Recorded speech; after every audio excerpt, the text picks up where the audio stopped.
what he expected this year. But the starting pitching just hasn't been there for the Milwaukee Brewers. A couple of key hitters that Gonzo talked about have been, and let's take a look at the middle of the lineup with that in order. Felipe Lopez, of course, 45 games, doing what he did here in Arizona. He's hitting, but out of the race. It's Mike Cameron. Wait till you hear some interesting comparisons. We have a Cameron and a former Diamondback. Then, of course, Braun and fielder Casey McGee in that Rookie of the Year race. Corey Hart, Alcides Escobar, not J.J. Hardy in short, certainly more on that. And Jason Kendall plays every single day, including Christmas Day. Braden Looper is on the mound. Doug Davis really rebuilt his career in Milwaukee, starting in 2004. He made 111 starts for the Brewers, a 3.92 ERA, and he's the epitome, Luis, of the crafty left-hander, isn't he? Yeah, he really is. I mean, he thrives on just moving the ball in and out, that cutter, and throwing that slow curveball. Cutters and slow curveballs and change-ups on occasion. Glad to have you with us from Chase Field. Thanks for inviting us, Todd Walsh, Luis Gonzalez, and inviting me into your living room as well. Tonight we're underway with the strike. Lopez moved to the Brewers. When they made the move, they thought Felipe was going to help them get to the postseason because he did a lot of this when he was a member of the Diamondbacks, and he continues to do it again. A pitch away, a very solid switch hitter, and a double out of the gates for Felipe Lopez. Yeah, what Felipe Lopez does is he creates a lot of nuisance when he gets on base, and this is perfect. You got to pitch out over the outer half of the plate and drove it to right center field. Never ever felt like he was committed to pulling the baseball. And here is Mike Cameron. Boy, Mike's been at it a long, long time. 295 career stolen bases, 260 home runs. He's a member of the 250 club. Well, he's an exciting player. He's been around for a long time. Just like you said, he covers a lot of territory, very familiar to our center fielder that we have here in Chris Young. These guys are very good out there at playing their position out in the middle of the field. It's funny you'd mention that because A.J. Hinch, we were discussing it before the game, and then I went over and talked to Mike Cameron about it as well. Chris Young, at 25 years old, we've documented the season he's had. Mike Cameron had almost the exact same season at 25 years old, and Mike, we'll hear from him a little bit later, had some interesting pieces of advice for Chris. Well, that's good. That means he's going to be a promising young player, as Chris Young. You hope so. I mean, you don't really know what it all means, but when it's your player, I guess, Gonzo, you hold on to the fact that we hope he becomes that guy. Right. Well, a lot of these times, especially the young team that the Diamondbacks have out there, there's a lot of high hopes and expectations. And along with that, there's going to be mistakes that are going to be made out on the field. But the quicker that they learn from those mistakes, especially now where you have a lot more September call-ups, you hope that they learn from those and become better players going into spring training next year and into the season. 0-1 the count to Cameron as he fouls that one off. Just for the sake of discussion, when Mike Cameron was 25 years old, folks, he played in 141 games. He had all of 83 hits. He hit 210. His on base was 285. He slugged just 336. And, of course, over 100 strikeouts. And he went off and he said, Chris was sent down to the minors. I decided to go play winter ball. I stayed up and suffered through it all year long. No balls and 2 strikes to count. When we see the catcher in, it's usually the cutter. Instead, it's the curveball. It's flipped to right field. You know what? Let's bring in A.J. Hinch and let him weigh on that very subject as we look back on Cameron and look ahead for Chris Young. Obviously, it hasn't come easy. I mean, either player. I mean, Cameron went through a stretch where they weren't sure how good a player he was going to be, and however many years later, he's been a phenomenal player. You know, we're not going to give up on Chris Young. We believe in him. We like him. We invested a lot in him, and you know, it's very easy to kind of dwell on the struggles of this year and the up and down season when there's been more downs than ups. But you know, again, I want to reflect back to the times where he has been good. Good way to look at it as the dangerous Ryan Braun digs in and takes a pitch low. Your thoughts on what you just heard? Well, you know, as a former player, you understand that there's going to be growing pains sometimes. He came out, he had a fantastic year a couple years ago, hit a lot of home runs, a lot of high expectations. And with that comes a lot of pressure because now he's the guy that everybody counts on. He came out of the gates a little slow this year. The power numbers aren't there. So what he has to do, he has to regroup. Ryan Braun drives it deep right field just enough to get it back. That one is gone. Unbelievable. Ryan Braun over that wall on a screaming frozen rope line drive. You talked about him coming on the air. He now has 29 home runs, does Ryan Braun. And the score is 2-0. That's some kind of special. Yeah, he really is. He's an incredible player. And just to see the power that he possesses. And like I said, it reminds you of a young Reynolds out there. He does the same thing now. Reynolds is learning how to hit the ball to right field. And when you can use the whole field like that with the power, it makes you dangerous, very dangerous at the plate. Career home run number 100 for Ryan Braun. And now Prince Fielder, as that one misses away. 1-0 the count. So Braun, 29 home runs, 100 in his career. It's so interesting to me anyway to see a young hitter like that, and he's still young as Prince puts it on the ground, has a shift, a big shift, and there's a base hit for the big fella. And that takes him just about to the 300 mark to go along with those power numbers. Well, that's impressive when you have a power hitter like that that can hit for average, just as Fielder does. You know, those two guys in the middle of their order, they possess a lot. You know, they create a lot of headaches for pitchers out there and defenses, as you saw there at the shift. Reynolds playing shortstop. You know, guys got Drew playing on the other side of second base. It makes it a little bit difficult for those guys out there. And so now Casey McGee. We of course brag on Gerardo Parra in our camp here in Arizona. McGee is a rookie that is putting up very, very solid numbers. Matter of fact, he is second in Major League Baseball in those 50 runs batted in. Curveball dives low. And so the count is 1-1. There's Parra. He has 52 RBIs. Casey has 50. I still think a guy like Colby Rasmus, Andrew McCutchen are going to be front and center in that discussion for Rookie of the Year as well.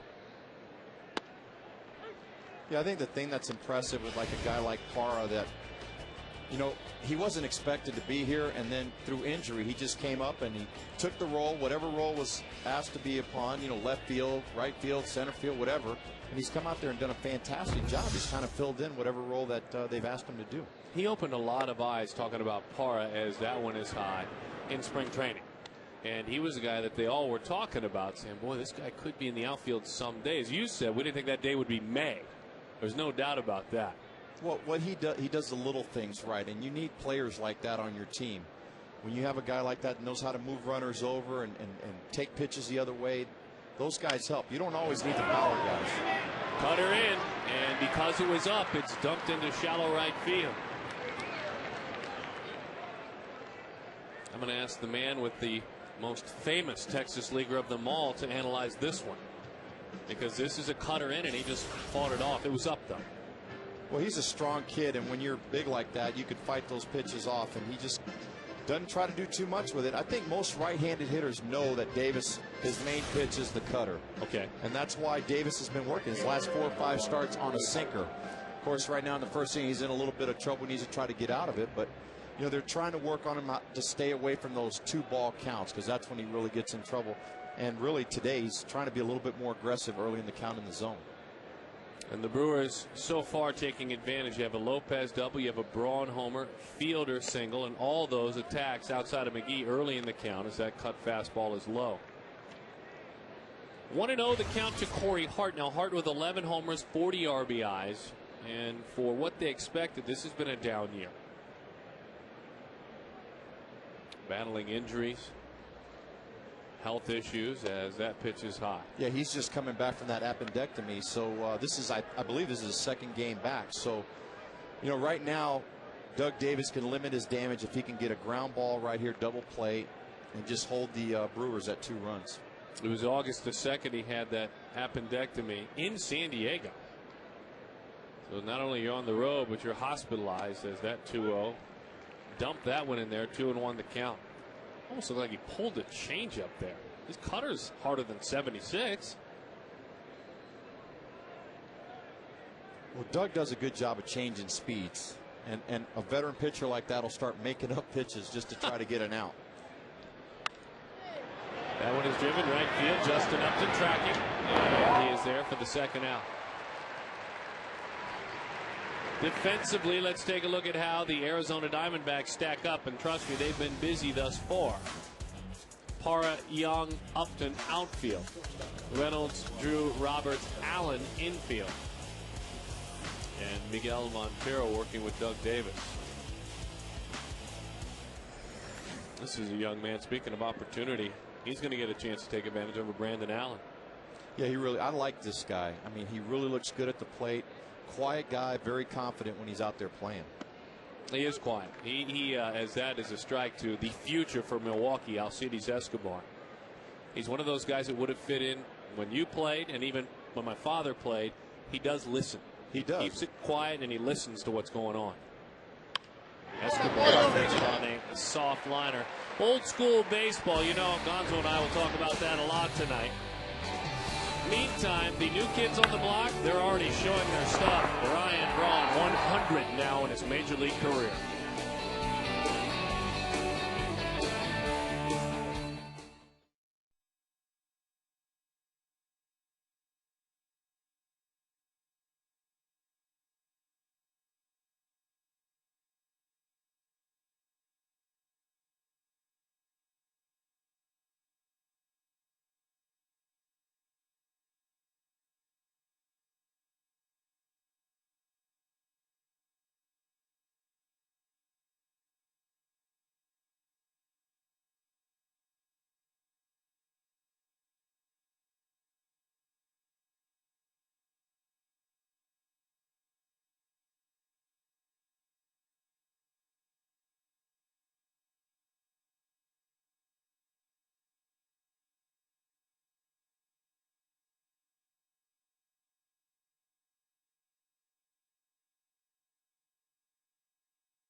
That, of course, is the toad that was kissed and turned into the prince. That is Prince in a baseball uniform.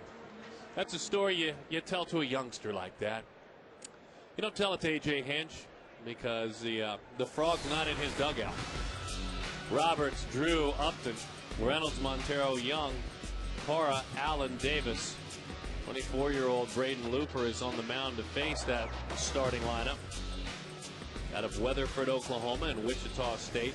Early part of his career, almost specifically, was a guy that worked out of the bullpen. In St. Louis, they began to convert him. That's what Dave Duncan does very well, and this is what is going on this year with Braden Looper. Tell us a little bit more about him. Well, Looper's a guy, he's a low walks guy, low strikeouts. He pitches to contact, really.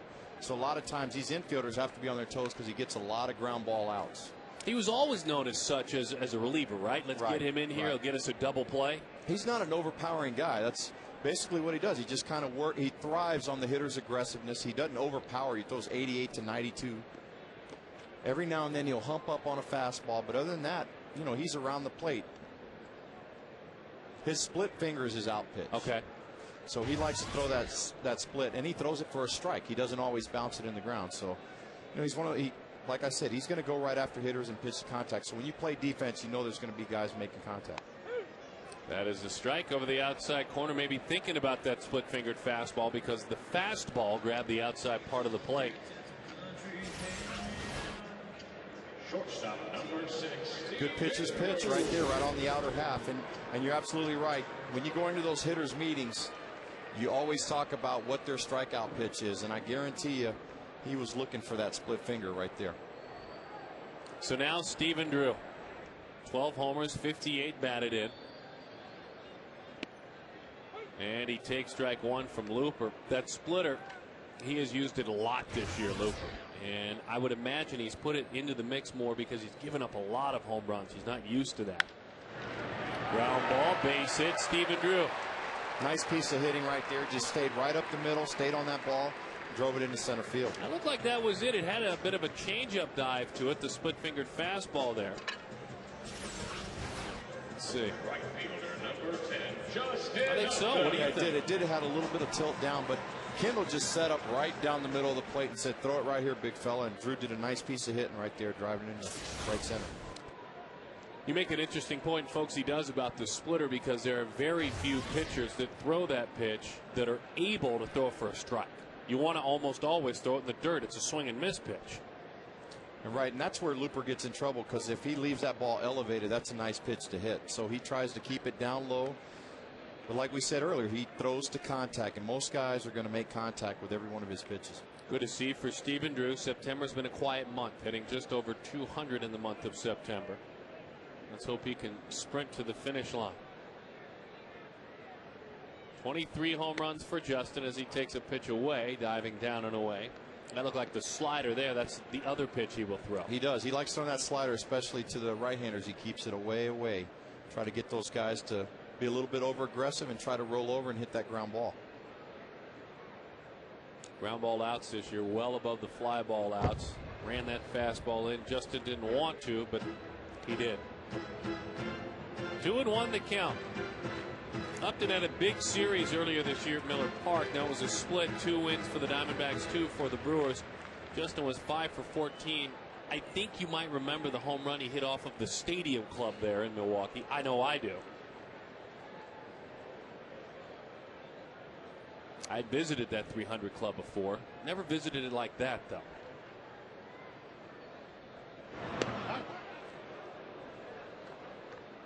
You played in this ballpark, Gonzo. To me, this is a homer. You get up into this territory, you got it. Yeah, when you hit him up that high, Bernie the Brewer up there, he's got to shake around a little bit. But, you know, those two guys, Upton and Reynolds, as young as they are, it's been incredible to see how far some of these two guys, some of the home runs that they've hit out there.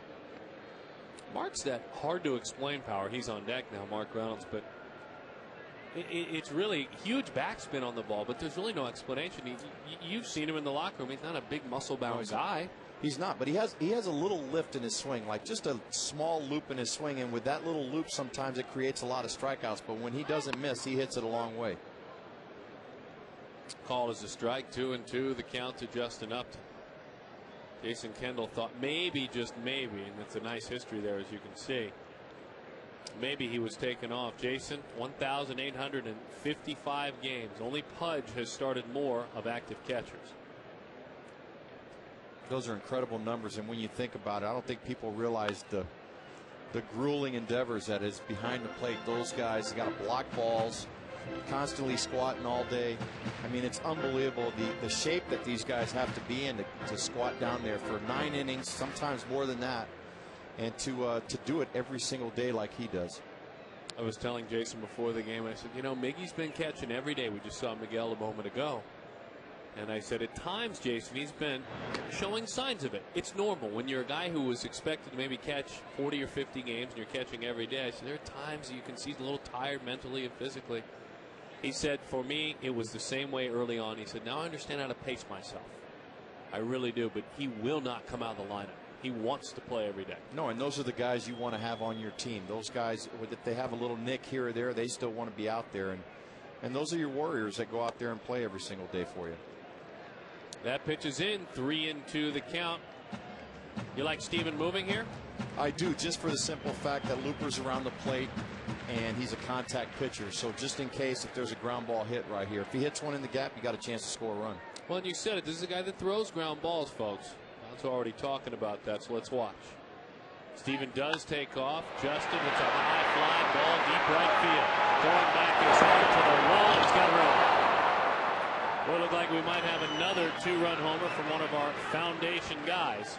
But instead, Corey Hart went right to the base of that yellow line, and he hauled it in. Number 27, No, he got a good pitch just out over the outer part of the plate, but Looper set him up right. He was throwing in and out and kept him guessing a little bit, throwing the ball just off the plate. Tough at bat right there. He's a couple feet from tying this ball game up. I think that was a tumbling, hanging, split-fingered fastball. You spoke about the dangers of that. Justin nearly hit it out of here. So now Mark Reynolds. A mile high and into the seats it goes. 41 home runs, 94 RBIs. Was a couple of years back, Prince Fielder with 50 home runs. I asked Prince, where did you jump up in your walks? How in the world and why did you spike? I mean, why do you think you have more? He said, I just decided certain pitches I couldn't do a lot with, so now I just take them. I mean, I just don't try to hit a ball 400 feet that's away. So now, as Mark takes a pitch over the outside slider there. You know, I think what's impressive about Mark Reynolds is he's got 41 home runs, and when you think about the lineup that he had, I mean, he had Upton in front of him, Eric Burns to start the year. Both these guys were hurt at one time or another, and this guy just continued. And as the season's gone on, you've seen how much better he's gotten as a hitter, taking more pitches, cutting down on his strikeouts. So he's really starting to turn the corner and become a real threat in the National League and all of baseball. He's a great athlete, isn't he? He for a really guy is. who hits homers. He is, and he's at a demanding position at third base. I mean, it's not easy to go out there. That's the hot corner over there, just as catcher. That's another demanding position. So these guys, he tees it up every day, and he's out there. He wants to be, he's a gamer. He goes out there and plays hard. Has improved his defense, the 2-1. Gives that one a ride off the end of the bat. It's dying out there. Look at Stephen Drew, not taking anything for granted. Right away, he gets to third. So the Diamondbacks, little Texas leaguer there. Runners on first and third. Luis will walk through it pitch by pitch here, pitching to Mark Reynolds. Player gets a fastball, he just fouls it off. Mark gets a little cutter outside. There's a split. A little split, left it out. But the advantage that Reynolds has, he's got 41 homers. So automatically, when the players in the outfield see 41 homers, you play a little deeper, and you're able to dunk that hit in like that, like he just did. It's almost like that Coors Field effect, especially back when you played there and everything was flying out. A lot of singles in front of outfield. It really is, and it's nice, especially when you're a power hitter. You're either going to hit a home run or you're going to be able to loop a ball out there like he just did. And you probably felt that, didn't you, in 0-1? Could you see them moving back? There's no doubt. I mean, guys played a little bit further. And that's how he did it. And that's the adjustment that he's made the last couple, 2-3 months, because before he would have swung at that pitch and probably missed it by a foot and a half trying to pull that pitch. Talk about the year Montero's had, really, since he's been given a chance to play every day. That's about mid-June. Overall this year, he's a 300 hitting catcher. And so that's really, we talk about the season. When he became an everyday player in mid-June, as that one is fouled off, he is one of the best. And we're talking about a guy, to me, it's just to me, I'd love to know what you think.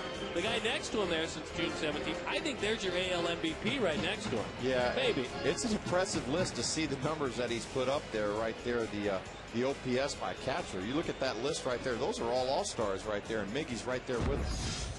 Victor Martinez traded from Cleveland to Boston. The 0-2. Looked like a splitter there. Yeah, it really was. The first couple pitches, he buried him in on his hands. So Montero right now is kind of in a defensive mode right here. You just got to try to make contact right here, put something in play, and hopefully he can loop something out into the outfield, score some runs. Miggy 11 for his last 27, 407 with runners in scoring position. As Gonzo just said, he's in a hole now, though. Look out, that pitch is up. 1-2 the count. Just underway. Milwaukee leading it 2-0. Ryan Braun's 100th career home run.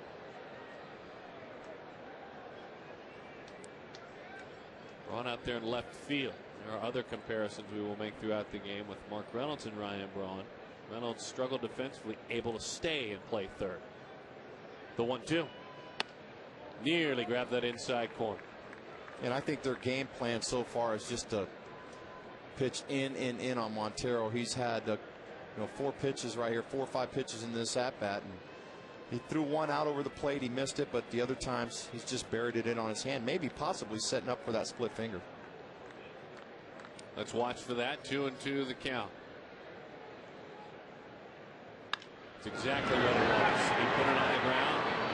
Felipe Lopez gobbles it up, throws in time for the out. 2-0. Milwaukee leads it, 1 in the books.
fielder. Recently against the San Francisco Giants, it was the celebration that got the headlines. And it has been much discussed. Our good friends with Jack in the Box, as the slugger is there. And there have been veterans, there have been young players, there have been baseball executives, there have been writers. It has been much discussed. This is a traditional sport, but there are young players playing the sport as well. As the 0-1 to Jason Kendall, he's more of an old-fashioned kind of guy. Now, for the sake of this discussion, Gonzo and I, if we're going to share our opinions, they'll be a little bit later. Fair enough? Yeah, no doubt about it. All right. Somehow I think you have an opinion. The 1-1. But we're going to hold off. Fly ball right field. But what we want is yours. And by the way, you'll hear from Prince as well. I talked to him about it. I've known him since he was knee-high to a grasshopper. What do you think of the celebration? It's amusing, it's inappropriate, or I'm on the fence. 36929. 36929. Text A, B, or C. Jason Kendall, by the way, is erased. On a fly out to right, and now here is Braden Looper. You're dying to give your opinion on it. I am. It's killing you. He's not going to give it, folks. Because you know what I told him in the break? This is true. You know what I told him? If he gives his opinion, you'll all vote with him. You'll all vote with whatever he says. And we just can't let him filibuster. Not yet. 0-2 the count to Looper. We just can't let him do it. Davis trying to have a quick inning. And that might help. A breaking ball, no chase. By the way, the man on deck, we just found out, a little quick research, it's not in the notes, for Milwaukee, Felipe Lopez, that double, career hit number 1,000. Congratulations. That was a quiet 1,000. Very right quiet. There. Nobody in the stadium, I think, knew. We didn't even know about it. Well, he's a new kid on the block in Milwaukee in a sense, but looking under here, 47 games with the Brewers, what he's hitting. Brewers Player of the Month in August. Traded $719, World Baseball Classic. We'll add in 1,000 career hits to those notes. Bouncing ball, Steven. And in time for the out. We're going to make it even harder for Gonzo because we'll show it to you one more time what we're talking about with our text poll.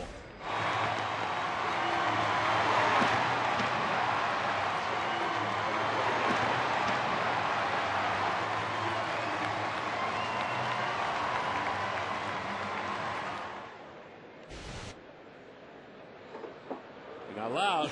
No, I'm biting my tongue. I'm not going to say anything. Here's Felipe Lopez. And that's strike one. I think you're doing the right thing. Let the fans vote, and we can give our opinion, but it's their vote. Well, here's the thing. I think occasionally when we do a text poll like this, as the switch hitter takes a pitch away, I know that Gracie and I can get together and kind of have a little fun with it. But heaven forbid you give your opinion. My goodness. The 1-1. 1-2 the count. I got a feeling that the fans know which way I'm swaying. Really? So, yeah. Okay. I do. Don't let me down, guys. Don't let me down at home. Oh, see. I never said anything. I just said don't let me down at home. We've got good baseball fans in this city, and I think they know. All right. 1-2 the count. The one thing we know about Lopez, the 1,000 hits, he has scuffled of late, 6 for his last 41. Reaches out and pokes that one. The man who replaced him at second base, Ryan Roberts, gobbles it up and throws in time for the out. Now you make your own decision out there. Don't be influenced by this guy, all right? He's a rookie announcer.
Fox Sports Arizona presents Diamondbacks baseball.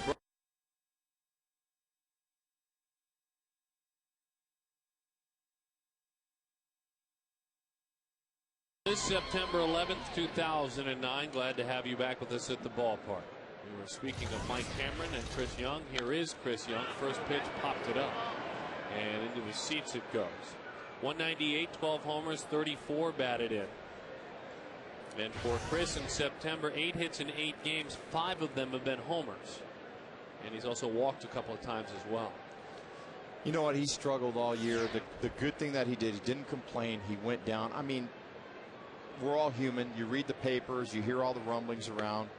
He should be sent down, and maybe he should have earlier, but they didn't. But the thing that he does so well is he just keeps going out there. And as bad as he was struggling, he took it like a champ, man. Went down, and now he's got the swing going again. It is going again. Good to see.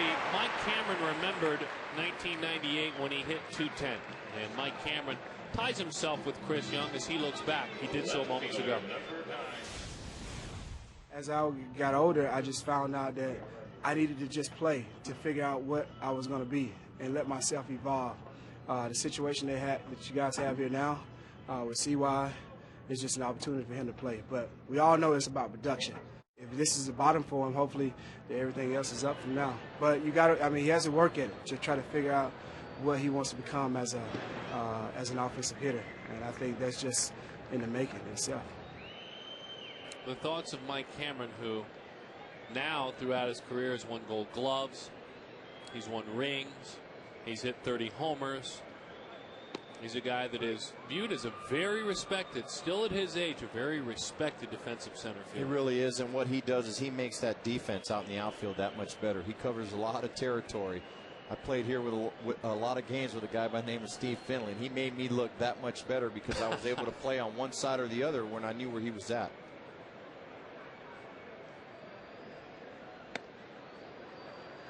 Oh, and 2 the count to Parra. You know what I found very interesting in that conversation, but it won't surprise you when you became a senior member of the league. He knew everything about Chris Young, Mike Cameron. He doesn't play in this division. He's been keeping an eye on him. Well, I mean, sometimes you have those players that remind them of yourself, you know, when you're getting older. And you know, I always like to look at a guy like B.J. Surhoff. I love the way the guy played the game, you know, and everybody would always think, well, why don't you pick like one of these superstars in the game? Well, that wasn't the way I played the game. So, you know, a lot of these young players, they look at older players, and just as older players try to look at these younger guys to try to remind them who they are. 1-2 the count. You knew that splitter was coming. There it was. He did a good job right there of fouling that pitch off. That's the protect mode, correct? It really is. When you're in that 2-strike mode, you got to go up there and try to put the ball in play. The big thing with Looper, though, is he gets a lot of ground ball outs. And Parra is a guy who regularly, for his outs, will roll into double plays. You know that's what he wants here. Gerardo, 291, climbing back up towards 300 again after bouncing around a bit at the end of August. Has 11 hits this month, hitting 379. Well, when you got a guy like this pitching that gets a lot of ground balls, you got to hope that your runners start getting into motion to stay away from those double plays, especially a guy like Chris Young that can move a little bit. He stays put for now. Fought that one off, and he needs a new piece of lumber.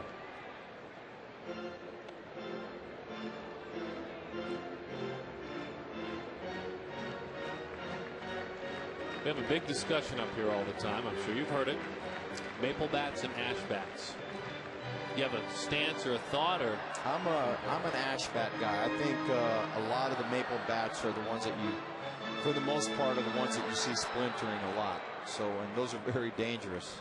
I've seen a lot of close calls on the field and off the field. So, I've always been an ash bat guy. I think Barry Bonds is the one that really brought the maple bat to the forefront when he started using it. Back to the screen it goes. 1 ball and 2 strikes to count on Parra. That one up. Yeah, when you look at our roster here with Arizona, you look up and down. They've got a lot of great young hitters. They got a lot of great young players in the minor leagues. I mean, the last couple of days I've been looking at some of these minor league rosters. It's pretty impressive when you look at some of these guys. So the scouting directors and those guys done a great job of picking good prospects out there. My goodness, what a turn by Alcides Escobar. We can discuss all we want the merits of starting the runner. That probably should have occurred, but this is why they love this young man. Are you kidding me with that play? First baseman number 25, Brandon Allen. And with wisdom, he used the dirt to his benefit. He did, and that's a tough throw right there. He's got both feet off the ground, split in the air. Kind of reminded me of a guy I played with last year in Hanley Ramirez, the way he made that play right there. Wow. That is a huge compliment, no doubt about that. They think the world of him, and it's been kind of touch and go with J.J. Hardy and his relationship with the organization. He was sent down. It's been well documented. He struggled. J.J. did. An Arizonan, a Tucson product, as that splitter is swung right through. 1-1 the count. You know, a couple of years ago, Hardy was a guy 30-plus homers. He was a pretty much a stable there that looked like he was going to be their shortstop for a long time. Spoke with some of his teammates. They said, look, JJ's handled it very well, and he is a guy that we'll see. You can see what he's done against the Diamondbacks in his career. Maybe it's a good thing he's sitting on the bench today. Boy, pretty swing, a pitch down and away, and Brandon Allen will shoot it to the gap. Hustling on around the big fella. You know what? I think young hitters batting 8, it's tough enough as it is. He got a pitch that he can handle, and he didn't try to pull it. He really did. He got a nice pitch out over the outer half of the plate and just drove it to left center. That's a nice piece of hit. This is a great hitter's ballpark. You got the big batting eye out in center field. You see the ball well here. Stayed on that ball and just went with it. I contend, too. I know it's a little bit higher elevation. People don't realize about Phoenix and the elevation. Statistically, this is a hitter's ballpark. You know, it swings just behind the likes of Coors Field, still is a hitter's ballpark. But I will contend, because I talked to, as Doug shoots out to the right side. We'll talk more about it tonight, but I think that batter's eye is a big part of why it's such a great hitter's ballpark. Gonzo and I back with more after this.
About what you think.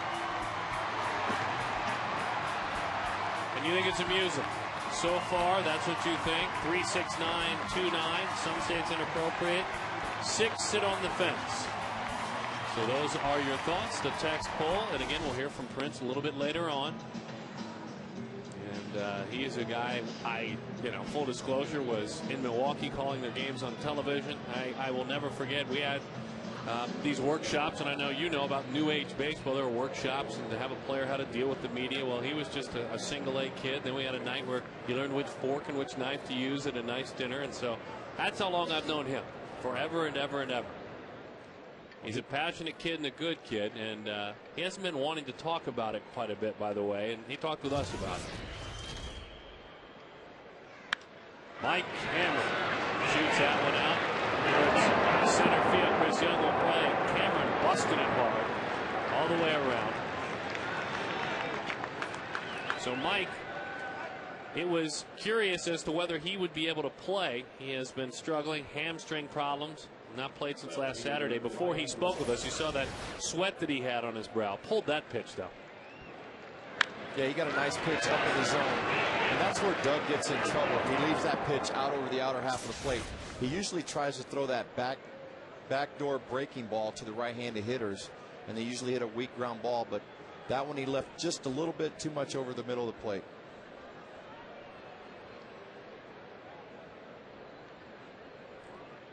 Here's the dangerous Ryan Braun.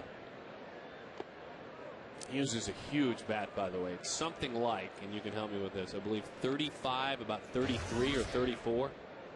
Big bat. Yeah, and the average in the major leagues is usually about a 34-inch bat, 32 ounces. Okay. So that's about the average most guys use. A lot of, leadoff hitters fluctuate in the size of their bat. I know Tony Gwynn swing like a 31-ounce bat, a little bit smaller. It's duly noted here that he needed 1 home run for 100. Just so we know that. Ryan was pointed out Mr. Lopez didn't get that same luxury for his 1,000th hit, but there is his 100th homer. Yeah, and right there Doug Davis missed his location because they're trying to pound him in, and he left that ball over the outer half. They're going to see if he can pull it, and they got it there. Good pitch. But he did not go. Well, that's a smart thing. You got to tie Braun up. If you leave that ball over the outer half, he's going to do what he did in the first inning right there. Just kind of go with it.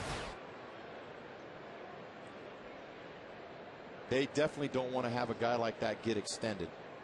The ball that he hit out, they were setting up inside, and they got a pitch over the outer half of the plate. 3-0, a cut fastball. Interesting, that pitch a moment ago. It was just assumed that he didn't go around, but on the replay, it was closer than we thought. Out of the University of Miami, grew up in Southern California. Started consecutive All-Star games. The last Brewer to do that, Valley resident Robin Yount. Shoots it to right field again, using the whole ballpark. Goodness, up and out over the plate. Ryan Braun races into second. Milwaukee leads it 3-0. Ryan now with 98 runs batted in on the year. Just content letting the ball travel deep into his stands. See right there, he just left it out over the outer half of the plate. And when you got power hitters like that have power to all fields, you can't miss with that location, leaving the ball up out over the zone like that. If you're going to miss out there, you got to miss down. So now Prince fielding.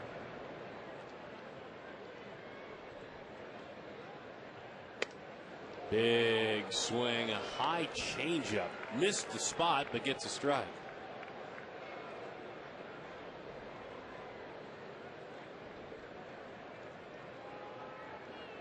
Yeah, you talk about how special he has been breaking into the league. As that one swings right through it. Since integration, all first basemen before the age of 25, guys that primarily play first base. I think it's important to say that because as a young, talented African-American, before age 25, into their age 25 seasons, you can see where fielder ranks and runs batted in. I mean, that's the club he's in right there. Yeah, that's an impressive list when you look at those guys right there, the Pujols and the Murrays. This guy grew up in a baseball family, so he knows what it's all about. He was a young kid hitting balls out of Tiger Stadium when his dad was playing for the Tigers at the age of 11 or 12, I think. You were a Tiger, correct? I was. You played in the old ball yard? I played in the old one. Did you? A lot of history there. So you had Ernie Harwell call your name. Ernie Harwell. I've had some great broadcasters in my career. Taps that one, and that one is foul. And this is the other thing you mentioned to me as we were talking about the game today. He's about to become some kind of special franchise season RBIs. And there's two guys on there that I'm surprised aren't even on that list. Molitor and Young. How about that? I mean, when you look at the history that those guys have had with the Brew Crew, and to not have those guys on that list. That one is lifted down the line and off the long way, racing to the corner. It's Parham. Are you kidding me? Did that ball just go that far? I was just thinking the same thing, and he hit that ball a long way. Didn't really get a good pass at that pitch. I mean, he took that one out of the catcher's mitt.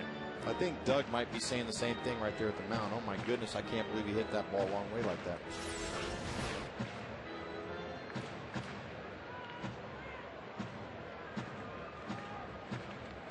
That's 15 feet from, if it heads to the right, of being a homer. Yeah, there's some right-handers that don't hit that ball like that, and he's left-handed hitting it the other way. 1-2 the count.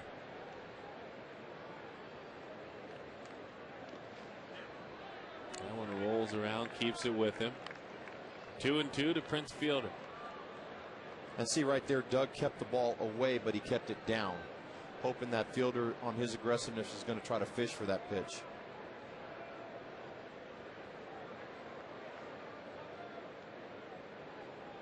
Two balls and two strikes. Got it down and in. Got him with a, looked like a changeup. It's a nice location right there. After he got him looking away on that breaking ball, came right back inside. Walk us through. There he is. He's looking in. He sets up inside, up and in again. Fouls that one off. Gets a breaking ball away. So now you got the hitter leading away. Throws one down the middle, just misses that, fouls it off, and then ball away. Now he's got him thinking in and out, and comes right in under his hands for the strikeout. You know, with Doug and his changeup, that one was 79 miles an hour. That's his average changeup. As that one is fouled back, and that's probably what it was. It's a dangerous pitch, isn't it? I mean, for you, it is. If you're in that box, what do you think? But most left-handed pitchers don't throw changeups to left-handed hitters because they have that fear leaving that ball out over the plate. But what he did good there was he kept them off balance, throwing in and out, in and out. And as a hitter, you start guessing yourself, where's he going to come with this next one? And he just threw a breaking ball away, and I guarantee if Fielder was looking out over the plate, and when he got that pitch inside, he tried to jump at it, and it was right under his hands at a good location. Was Tom Glavine the only guy that would have the guts to throw you a changeup lefty on lefty? Yeah, he was one of the best in the game at doing that. So, Glavine was one of those guys that thrived on keeping the ball around the plate, and if the umpire gave him a little bit away, he's going to go even further out there. You bet that's the case. A hanging breaking ball shot in the left field for a base hit. McGee in the second. Well, he took something for granted there. A run does score, though. And so for Doug Davis, his club is down by a score of 4-0 now. But Casey McGee, that man's got an arm. He's shown it all year long, and he just gunned down the rookie third baseman. And that's a nice play right there. He cuts the ball off, sets his feet, and makes a nice one hop to second base. And I think he wants to set the tone and talk to him about, if you want to be the rookie of the year, you're going to have to try to run on me. By the way, that is now 7 outfield assists. 7. And so Andrew McCutchen leads all rookies in the outfield with 8, but Parr's got 7. That's a nice number. That's a very nice number. There was a guy that came into this league a couple years back, Frank Cord. Nobody knew about him, and he started gunning some guys out too. In 2 or 3 years, you looked up, and he had a lot of assists in this game. He kind of falls into our 3 or 4 degrees of separation too, with different storylines, as that's a strike. Because Frank Cura guy, as we see it again,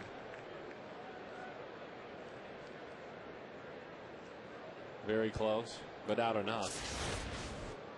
Frank Cura guy that was sent down to the minor leagues after logging a couple of years and having some success like Chris Young. And he voiced his displeasure when he was being sent down. You bet he did. And that ruffled some feathers in the Atlanta Braves, because they gave him a lot of chance up there, and needless to say, that's why he's not there anymore. The 2-2. Change up and a dandy. He chases away. Hart fires that bat, fires the helmet, but Gerardo Parra saying, look, You got to consider being that Rookie of the Year race. And by the way, you're out at second.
In the Diamondbacks. As hot as it was this summer, you ask the folks in the Midwest, places like, we were just talking about Gonzo's old Tigers or the Milwaukee, Wisconsin folks, we never really had a summer. It was in the 60s and 70s every single day. Now, you tell us out here that, we'd say, really, when can we get on a plane? But in the Midwest, when you freeze your fanny off, that's a shot. Lopez, it trickles away. How far? He sends it. Fires a dive. Oh, got it. Ryan Roberts, I think he was sniffing out that base hit, and I think there's a bit of a reason. That's the man that he took his job when he was taken away. He wanted to earn that. Wow. Well, that's a dangerous slide right there. For you young kids at home, I don't recommend you doing this. That's a good way to get hurt right there. They made the right call, too. Don't you have to technically, and we're just keeping it simple here, Gonzo, don't you have to technically slow down to slide? You do. And I think, you know, he's a young player and he's sniffing that hit out right there. He hit the ball hard. Lopez made a great dive-in play right there, and he's going all out trying to get there. But, I mean, he's very fortunate he didn't hurt his shoulder right there. The way his shoulder hit and his arm twisted back. Oh. They always teach, and for you young kids at home, do not do that at first or slide head first at home plate. Gracie always talks about that, saying he nearly lost a piece of his arm in a play like that at the plate. And you see a lot more young players doing that, and I don't know if they're teaching that somewhere, but it's very dangerous for those guys going in there like that. You create a lot of, you know, it opens up a lot of holes for injury right there, especially with a catcher wearing all that gear. That pitch is low. And the count is 3-1. By the way, the voice you hear, if you're just tuning in, we probably should remind you occasionally, is Luis Gonzalez, color analyst tonight for the Diamondbacks and Milwaukee Brewers. As that one is lifted down the line. And into the seats it goes. Todd Walsh also with us. My name is Darren Sutton. And you, of course, are joining us from Chase Field. And thanks for inviting us into your home. We trust that your week has been a good one, and we trust you have a good weekend planned. Maybe some of it includes coming out here to the ballpark.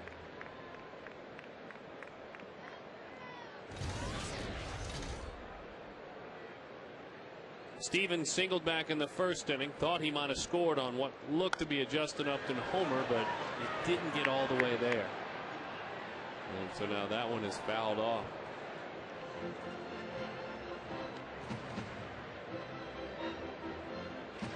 What have you seen out of Steven his first 3 years in the big leagues? He's a very quiet player, but he goes about his business. He doesn't bother anybody. and he's consistent. I mean, he just goes out there, plays a steady defense, and he's not a very vocal guy. And I wish sometimes he would be a little bit more, because he's at one of the main positions out there. That's a nasty split-fingered fastball, by the way. Right fielder, Justin Upton.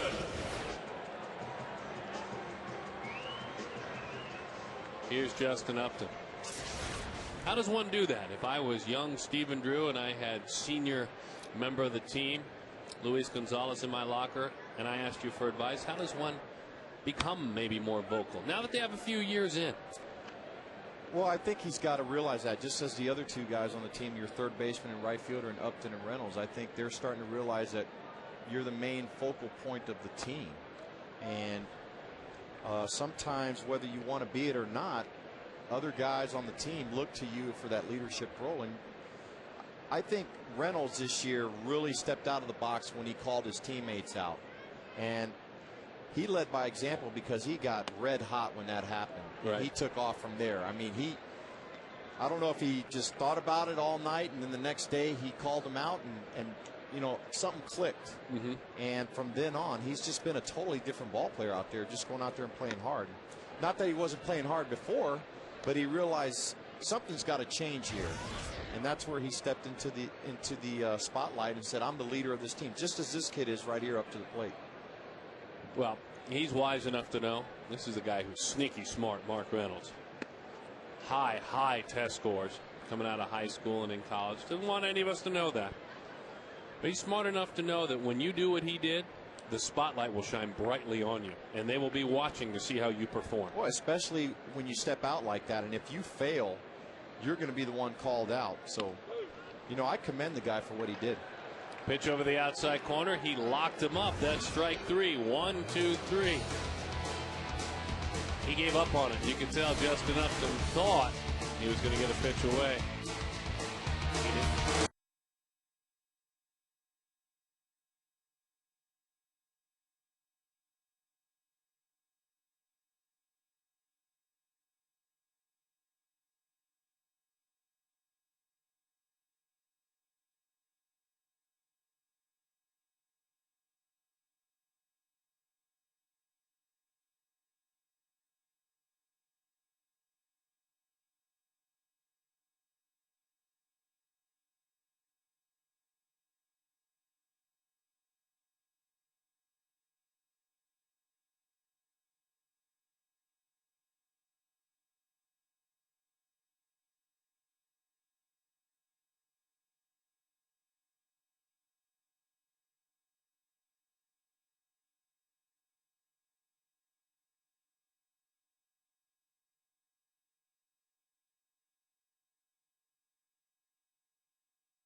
Gonzo, I think you really like this question.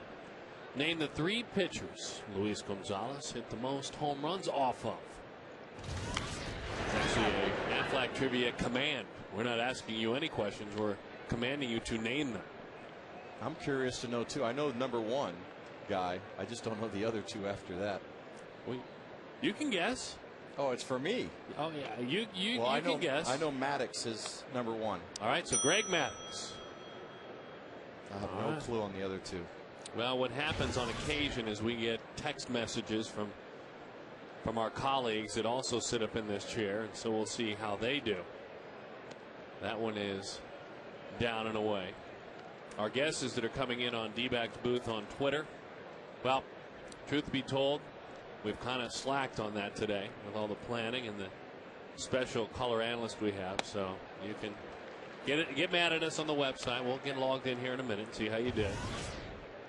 Well, I'm hoping they Twitter to help me out right now because I. Do you? Well, let's see if there's anything coming in from Gracie. Gracie, of course, is on assignment, network assignment. As that one is fouled off.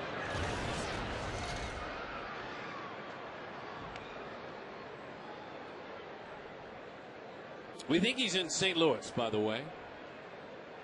And yep, as a matter of fact, he is. And he just checked in. The 2-2. Matter of fact, he's watching on his iPhone. You know how you folks at home can download the app with MLB.tv. Gracie watching the game right now. Wow. Kind of an insulting answer. 3-2 the count. I guess I'll read it. Young Alcides Escobar. Hot shot. Off the glove. And into right field. So Escobar with a base hit. Gracie's guess is first he wants to tell you to break a leg. Have a great show. And then he also goes on to say, I choose not to answer because I never get questions like that asked about me. So I apologize, Gonzo. You're not getting any help there.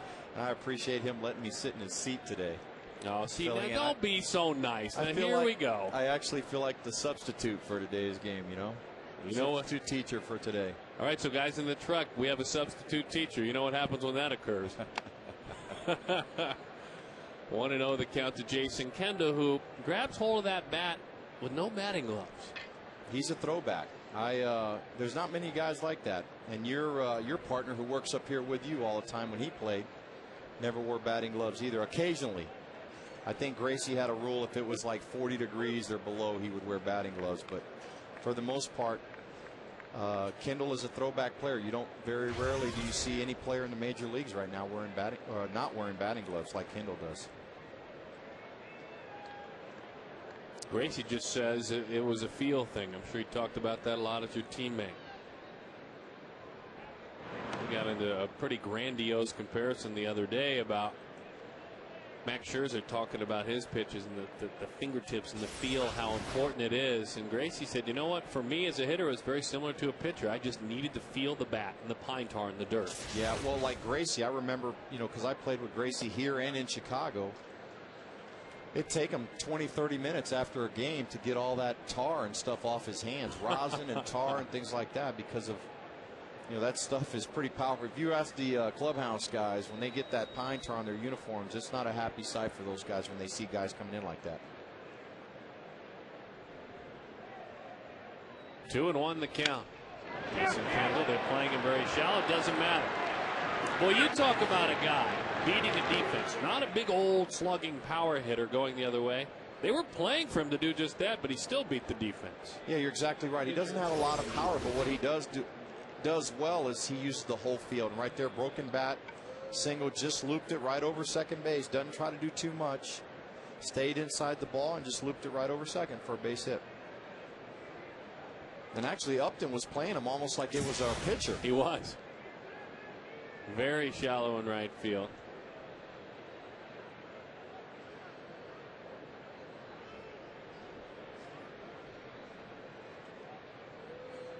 Looper. He's swinging. How about that? There's no bunt going on here. It's bobbled out there left field by Parra. And then they say come on down. And a good choice made there at the last minute by Escobar with that arm in left field. This is a man that came from A's baseball, Ken Maka. Over there, they don't bunt. I guess in the Midwest, they don't bunt as well with the pitch.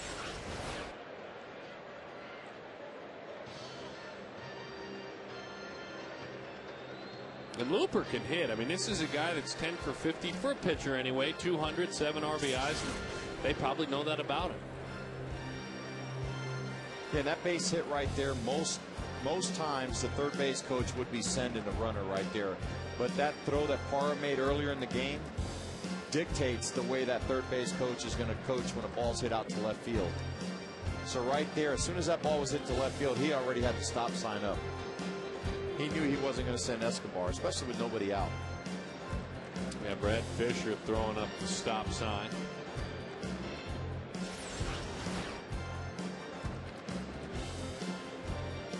At the plate, second baseman Felipe Lopez. He didn't realize he made the right decision, but I think he did.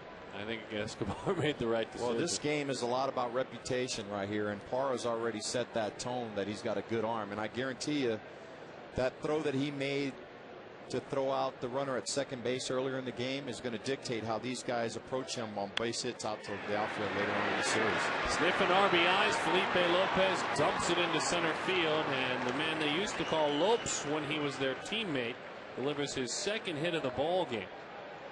And the runs continue to stack up. That is 11 hits for the Milwaukee Brewers. 11.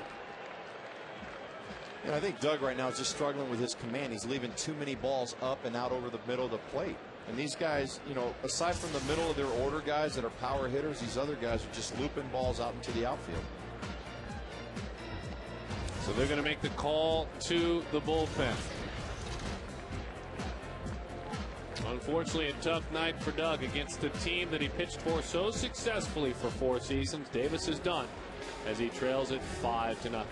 More after this. 0-2 to Kuzma. Pass the mound near Andrews.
For 3+ innings, 11 hits scattered. Now this is a guy that had been pitching very effectively, especially last half dozen or so starts.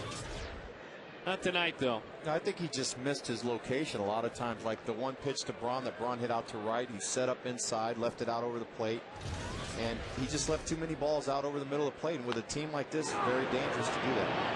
There's one. There is just the one. And nearly turned a double play, but right away comes in Rosales.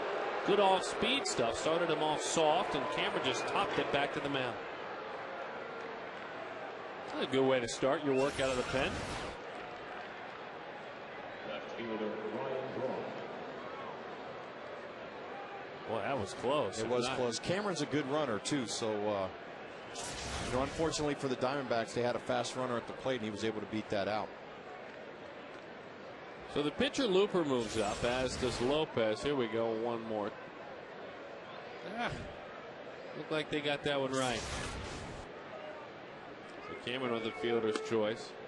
And here's the dangerous Ryan Braun. Fastball, very good changeup, and then a slider for the man on the mound. Looper, Lopez, and Cameron load up the bases.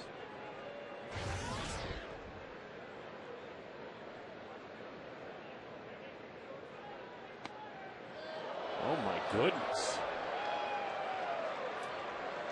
Braun was definitely trying to come out of his shoes on that one with base loaded. Try to pick up four quick RBIs right there.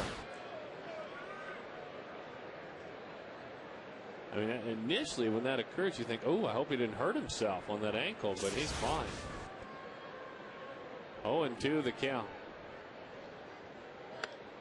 Why not? Same pitch he swung at, so why not? It's a close pitch right there, especially with 2 strikes. Braun this season, 51 walks, 100 strikeouts. You got to think they got to keep coming inside on him. They don't want to get him extended out there. That one gets by Montero. Braun says, come on, you can score. Then he remembers, that's the pitcher out there. I don't know if the pitcher takes off on this one. You tell me. Well, I think they did the right thing holding Looper up out there. I'm very surprised they went away right there. I'm hoping that was just a show me pitch to come back inside. Stay on his hands. Stay right under his hands. I love, we talked about how huge that bat is he uses. Loves to get it extended. Montero coming in. They did on his hands, broke his bat, popped it up. The play is made. They followed the roadmap that you recommended. That's and great location right there. Again, remind our viewers why this is good location.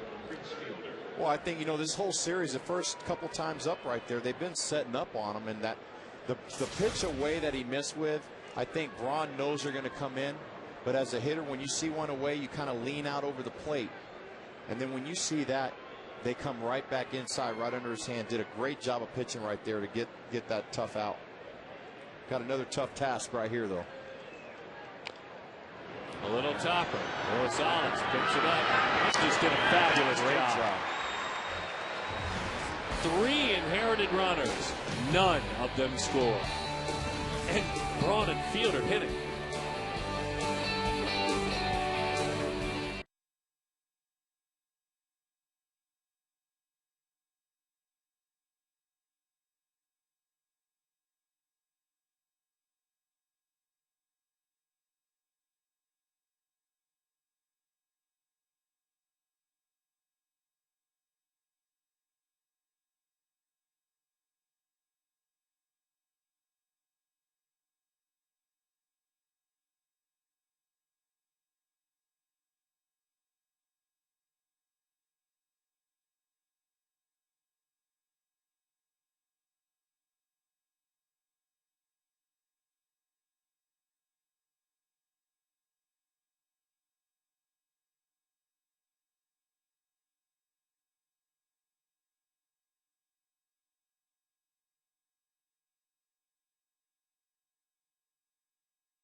Vicky Chapman, this is all about you. And we're fired up for you because if a D-backs home run hits the Gila River Casino's hit and win sign this inning, Vicky, of course watching, will win tonight's jackpot of $690,000.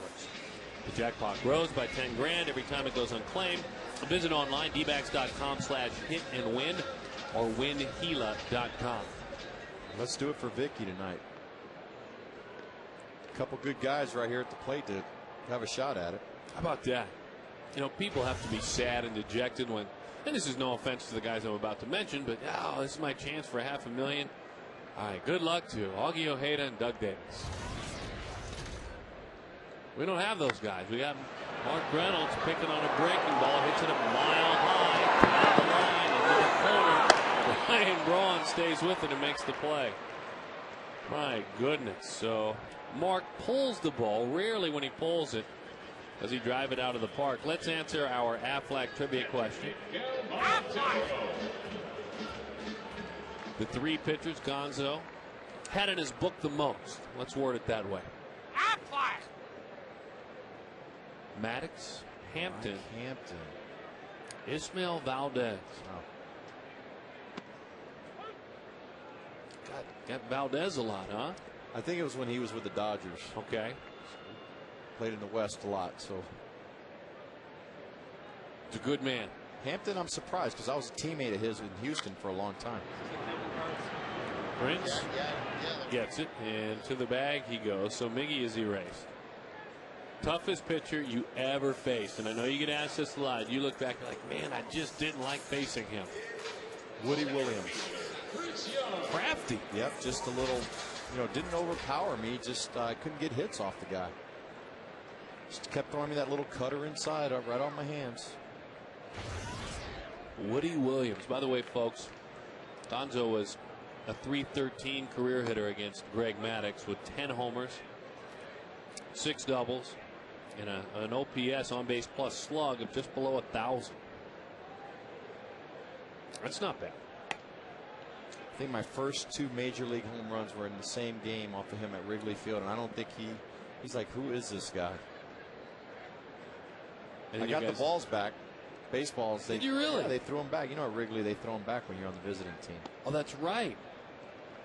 Well, that's a nice tradition for the young guy who hits the homer. Yeah. Well, now they'll get the game ball and throw a plastic ball or something back, a different ball. But back then, for the most part, they threw the game ball back.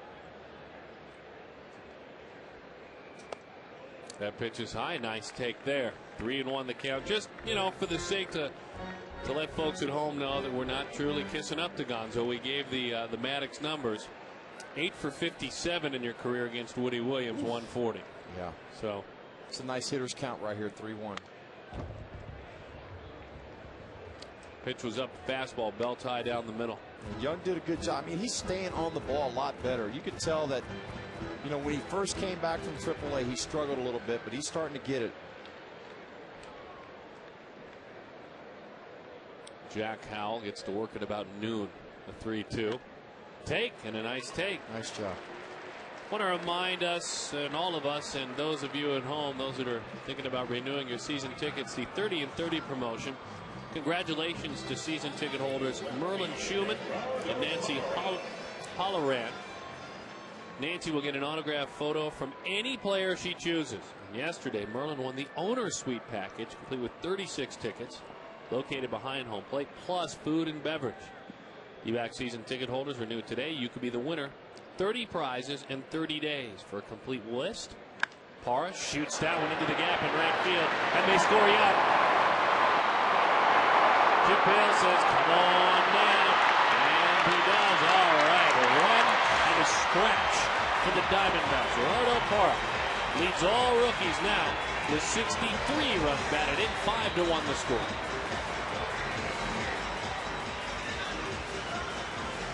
That's a nice piece of hitting right there. Just gets a pitch out. It looked like a little split right there, right out over the middle plate. Just drives it into right center. He left that split finger up in the zone. He was able to drive it out into right center. It looks like most of the Diamondback guys, because they know that Looper is an aggressive pitcher, stays in the zone. Most of the guys are first ball swinging on these guys, trying to get ahead and get that first good pitch to hit. Wow. 0-1 the count to Brandon Allen. I loved that when I was pitching.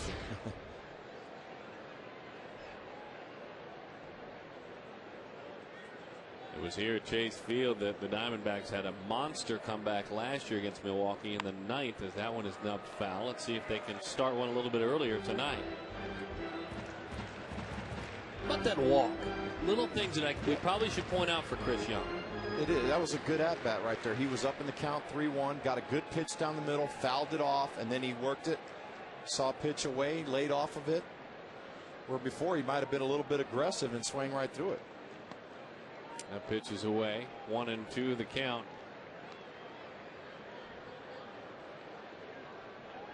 Allen doubled back in the second inning. He had a pitch away similar to that one, but didn't try to pull it. Shot it right out to the Geico sign in left center. Breaks his bat. Oh, nearly did it. He lost the bat there, but nearly got it done. Young power hitter with designs on hitting the ball in the seats, like you were able to do even in the early stages of your career. How tough is it to remind yourself to use the whole diamond? Well, it's tough, especially when you come up early like Reynolds did his first couple of years and hit home runs right out of the gate. But this game is about adjustments. A lot of these pitchers and scouts that are in the stands and things, they learn players' weakness, and they keep attacking that until you as a player start making a change. Let's see what Jason Kendall wants to do with Looper. Ian, not a bad pitch. Now, Milwaukee this night, if in fact there are struggles for Looper, this night will represent their season. Eric Burns waits on deck because they can hit, and they've hit all year long. They can't pitch, not in the starting department.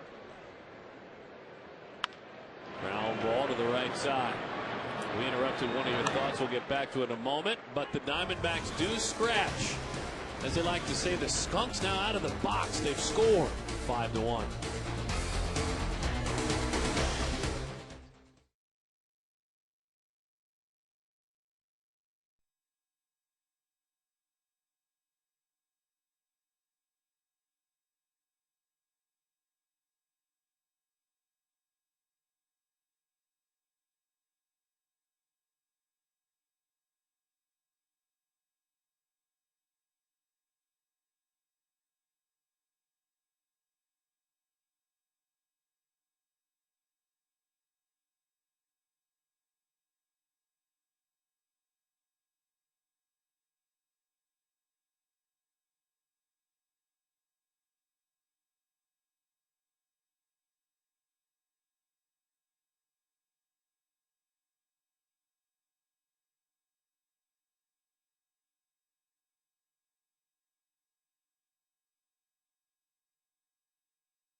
I like it. Well, I'm getting critiqued by a lot of guys.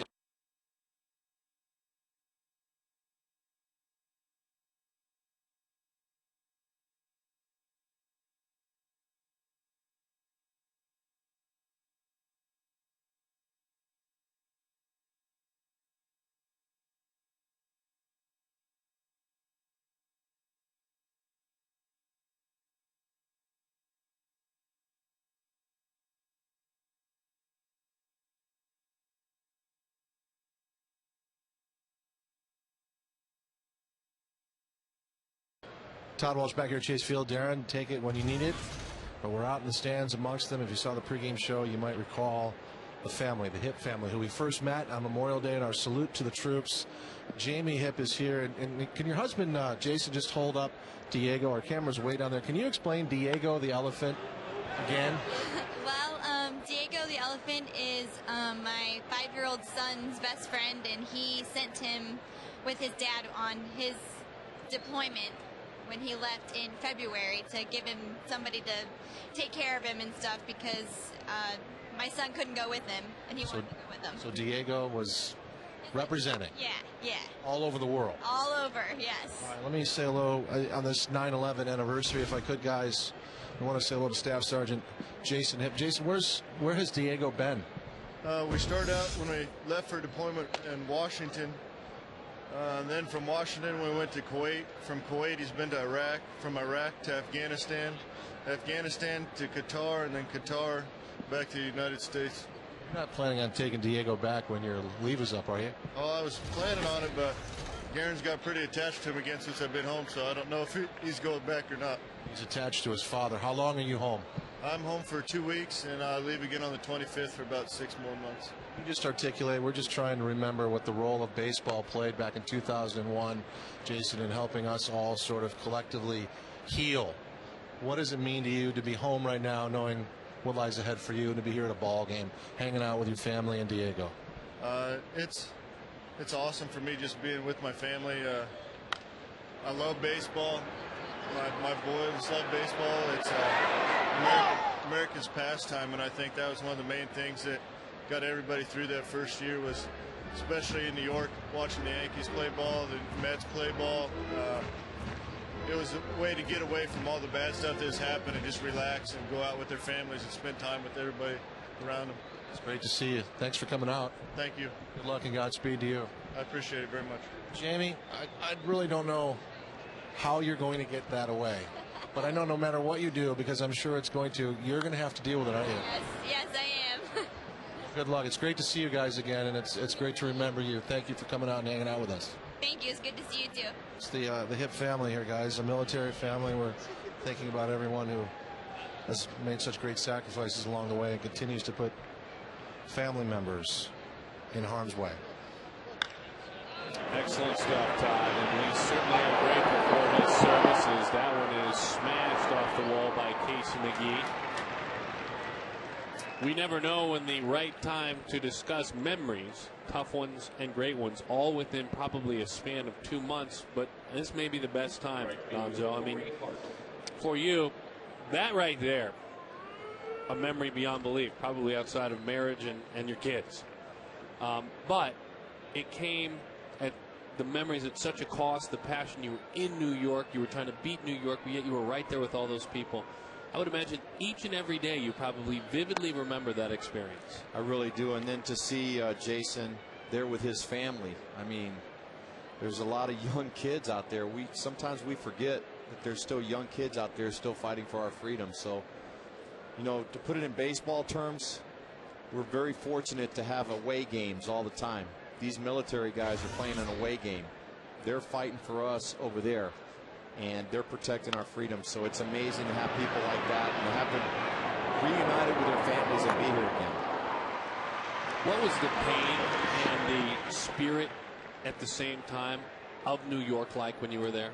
Well, I think the pain was the fact of knowing that what had happened, you know, with the Twin Towers going down, that it changed us, the way we think about our neighbors and people, because, you know, the people that crashed into the towers were, you know, that were conducting that were training basically in the United States. So I mean, it was an eye-opening experience for everybody, and I think it's something that changed forever the way we think about the way we go about our business and the way we travel now.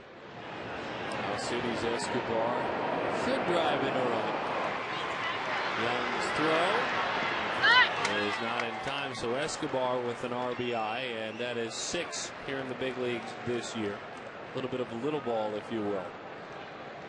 And yet, at Yankee Stadium, though you were trying to, with every ounce of your being, defeat the home team, I would imagine the spirit you felt at the ballpark overtook you with all those fans. There was no doubt the energy, the fear, because of everything that had just happened there. You felt safe because of all the security and all the people that were around you, but just the fact of, you know, in the hotel, being in that city, and all the trauma that everybody had suffered for so long.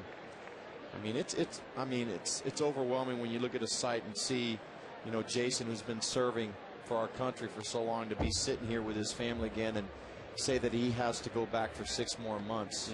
It's a hard pill to swallow, especially when he's sitting there with 2 kids and his wife and their pet Diego, yes, who's probably a rank right now. He's been around the world more than we have, so it's heartwarming to see somebody like that and be able to take in a game and enjoy it out here tonight. Luis Gonzalez sharing his memories with us. And for me, and I've shared this with you a lot, as your 3rd year Diamondbacks announcer, I'm still the new kid on the block. So all of us new Diamondbacks fans or new residents, that's partly for you, but also for me. I mean, a lot of folks that are with this traveling group that that we travel with, they were there. They were a part of it, just like you. The 1-2. But I'm one of those red Diamondbacks. That's when I started. That's it. 1-2 the count, though. I remember covering teams that played the Diamondbacks, and those purple Diamondbacks were no fun at all. The 1-2. It felt like, because I was in Milwaukee when we hosted the All-Star game in 2002, like the entire National League team was Diamondbacks. Yeah, half our roster, yeah.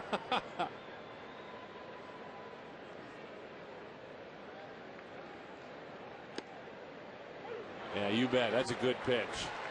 Got it with the slider over the outside corner.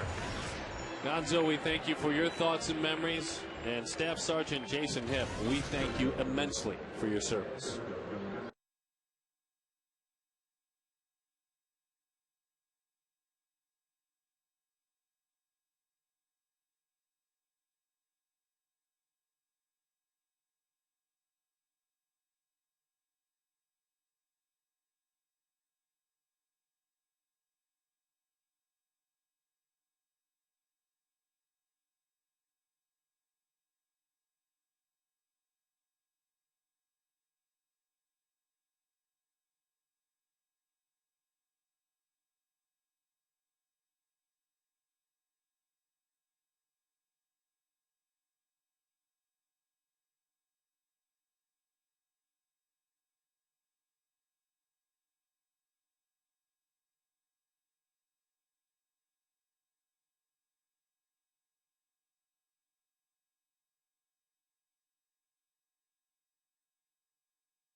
Arizona 6-1 the score. Our APS rooftop solar cam. We take a peek up high. We remind all of you at home, if you're able, install solar panels on the roof of your home. And certainly take advantage of the great state of sunshine here in Arizona. Make your energy bill much more manageable. And also visit APS.com to help manage your bill. Big picture. Find a plan that works best for you. So Eric Burns will lead it off. He gets caught up with Jason Kendall. Burns injuries and time in the minor leagues. Been a tough season for him. Real tough. And he was told upon his return to the big leagues, we'll do our best to get you in when we can. But unfortunately, as he takes a breaking ball for strike one, we can't guarantee anything right now. Well, I mean, you know, Eric's gone through a couple tough years with injuries and struggling a little bit, but with that being said, he's come to the ballpark with a great attitude, and not only that, but we've discovered a couple good little players out there. You know, Parra now has been able to go out there and play every single day, and he's really proved his value of being in this organization coming up, and really right out of Double-A, stepped right in and done a great job. Eric pops that one up. Slider down and away, and so Eric is erased. Our Quest high-speed internet. High-speed pitch as we take a look at the velocity of both of these pitchers. Double D only got 87, but that's right in his wheelhouse. Looper getting 91. Both living up to their billing with regard to velocity. Last couple of years, this Brewers Diamondbacks matchup has been somewhat one-sided. Milwaukee, as a matter of fact, in 07 went 5-2. In 08 went 5-2. And if it wasn't for a miracle comeback in the ninth, it would have been a 6-1 last year. Robert throws that one on a backhand. Casey McGee, long throw, the dig by Fielder. He got him. A fine play by Casey McGee. Will play just about anywhere. It's a nice play right here. He hangs with that backhand, sets his feet. Nice strong throw across. A good pickup by Fielder right there. And that's the word, by the way. Not about that man, but the big fella at first. They're saying, keep an eye on his defense. It's getting better. He's a big guy. We've always known that. And getting back to that play right there that he just made at third.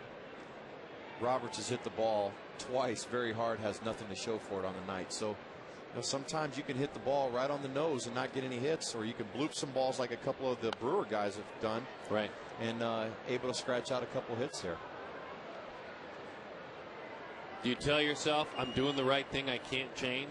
Well, you got to try to find a positive, because if he takes this into tomorrow's game, it'll only snowball even bigger. So, you know, I'm sure there's guys in there giving him positive reinforcement, telling him you swing the bat good, but you know, as a player, you want to see results. You want to get on base. You want those base hits. There's frustration right there in Roberts. So the 2-1 popped up. That's that split-fingered fastball. It really can act like a changeup. That's what it looked like there. So 1, 2, 3, his second flawless inning in the ball game. 2-5, all Milwaukee.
AT&T, the nation's fastest 3G network. AT&T, your world delivered.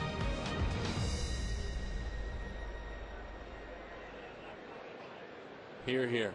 And thank you, folks, for reminding us, helping us to remember. And we thought about it, talked about it a lot today. I would imagine a lot of you have paused for just a moment in any way, shape, or form that you choose to do so. Yusmeiro Petit will work out of the bullpen and see if he can provide a little bit of length to this Diamondback staff, because tomorrow Kevin Mulvey will get the opportunity to start for A.J. Hinch, for now taking the spot held by Petit. As Looper fouls that one off.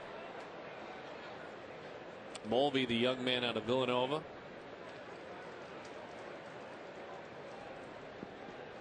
Got one of those patriotic hats that the guys are wearing. I think they gave him one too small. 1-2. That one's rolled foul. Yeah, I think he failed hat wearing 101 in Major League Baseball, so we're going to have to talk to him after the game. Gonna get him. He'll be ready. I can't tell if he, because we got a great picture of him. Wears the hat pulled down low. I think he maybe wears like a 7.5, and that's a 7. That may be the problem. Don't forget, you can even find a hat like that if you visit the official online shop of the Diamondbacks at dbacks.com/shop. You can browse from the largest selection online of authentic team gear, including hats, t-shirts, jerseys, collectibles, coffee cups, bibs, paperweights, and more. I added a few. You guess which ones. Get your gear straight from the source at dbacks.com/shop. And even hats that might be a little too small. Felipe Lopez, fly ball left field. There you go, right there. And Gerardo Parra puts that one away. Dave Bush against Kevin Mulvey tomorrow, as we take a look ahead. And then Manny Parra against Max Scherzer. Parra was the pitcher who was rumored, though the number's tough of late, that if in fact, and by the way, no TV tomorrow, if in fact Doug Davis was to go to the Milwaukee Brewers, Diamondbacks said, and this is rumors only, we'll take Manny Parra in return. Otherwise, there's no discussion. A left-handed major league pitcher. Well, they didn't make any moves, and starting pitching continues to be an Achilles heel. There was a point, Gonzo, when they were right there in that race. Yeah, there was. I remember I'm very good friends with Counsell still, talking to him a couple months ago, and they were very excited. But you know, when your pitching goes, especially, you know, you got a high-powered offense like they do. When you don't have good pitching, it proves to be costly for you. Good breaking ball from Petit. You know, I really like what Stoudemire's done with Petit, with that little turn, that little hesitation that he has. It's been, you know, it's deceiving. You know, Petit throws his fastball 88, 89, but sometimes when you get that little pause or hesitation like Dan Herron does, it throws that hitter's timing off just enough. Good pitch there. A couple of good starts followed.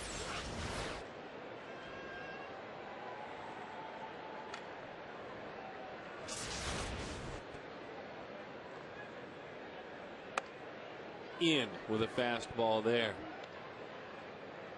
You look back on Milwaukee and their season. It was July the 4th, and they were enjoying things. They were tied for first.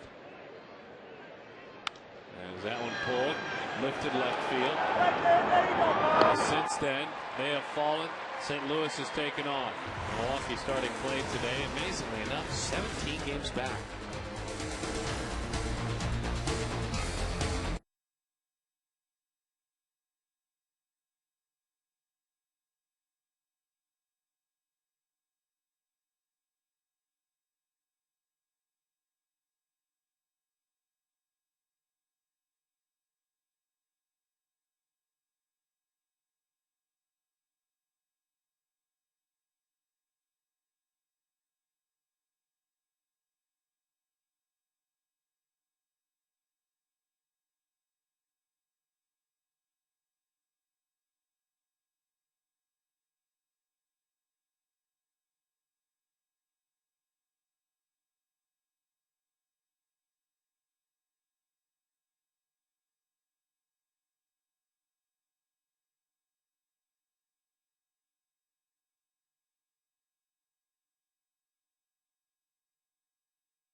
thoughts?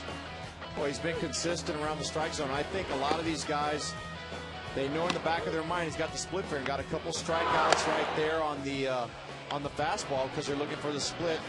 Mark Reynolds just missed one there earlier and then got a couple ground balls. So typical Braden Looper game. Not a lot of strikeouts.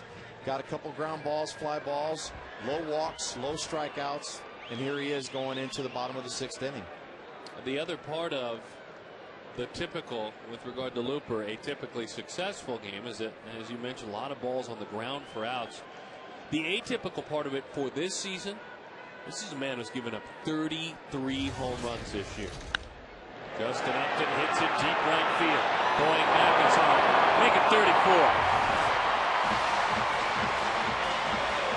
Start knocking it out, boys. Everyone else has been doing it against Mr. Looper. Jay Up, we thought he had homered back in the first for Justin. 24 home runs this year. Maybe it's getting interesting. 6-2 the score.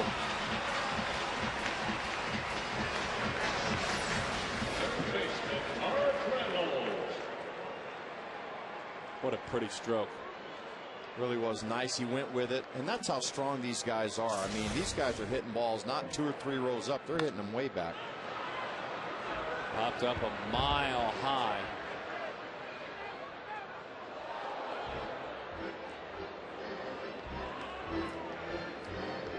Darren, we talked about the other day, he got benched. Watch Upton right here get around the bases. Yep. That excites me in baseball when you see a guy hustling like that. Even a home run, you're not trying to show guys up on the other side of the field. They're not trying to give up home runs. And that's old school D-back baseball right there. That's what excites me when they play. Great talent. Guy's got great talent. Once he gets it, and I think A.J. Hinch set a great tone to not only him, but the rest of the team, saying if this is the way we're going to play, we're going to hustle. High fly ball center field. And so the play is made out there. Upton with 24 home runs now. I think we had a fan on the far end catch that ball. We have a kind of a medium look here. Oh, yeah. That's a contract. That right there is a contract, folks. So we got a contract in right field. He caught it with his hat. Gonzo, this is a thing we do up here, and you're officially a scout now. A fan makes a play, and that's a good play, right? That was a great play. So you get 4 free tickets. I mean, good seats down here below, and 30% off at the team shop. So we run them out of contract. You all right with that? That's a great deal. I'm surprised I don't see more fans diving for balls out there in the stands. So you're okay if we grant him that contract? I am. All right. In fact, are they doing it right now? Well, I think this is about the home run and the ball exchange. That's what that's about. You get the autographed ball and the old great Diamondbacks promotion. He gets 2 things. He also gets 4 free tickets. So, there's been a little bit of disrespect to this scouts booth from some of the senior members of our scouting staff coming over here. Come on in here and argue with Luis Gonzalez if you disagree with that one, folks. I'll lean on that occasionally, folks at home. That one is away. 3-1 the count. The other thing I don't want to let get too far away is your comments about Justin. I thought he set a tone, the manager, A.J. Hinch. And I think Justin handled it exactly as you would hope. Like a true pro. I mean, he understood. He didn't argue. He just understood. He goes, I messed up. I'll make it right. And you know what? He's a good young kid. And to know him, you understand. He just brain cramped one time out there on the field. So, and that's going to happen. We're all going to make mistakes and things like that on the field. But he knows, and I think now his teammates know, especially after seeing him do that. Miguel Montero drives it into right field. He's going to stick and stay right there. So Miggy, if you see Justin one more time. Boys starting to stack up the runs, and anytime the D-backs score 6 runs or more, Taco Bell is giving away 3 free tacos with the purchase of a large drink between 4 and 6 the next day. Center fielder, Chris Young. It'd be nice right here to see Chris Young hit one in the gap right here, try to put us a little bit closer getting back in this game.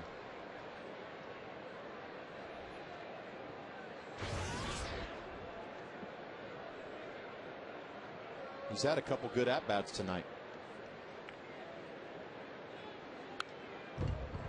Boy, he wants another shot at that pitch, doesn't he? It really does. You know, sometimes when you struggled all year, you miss those fastballs.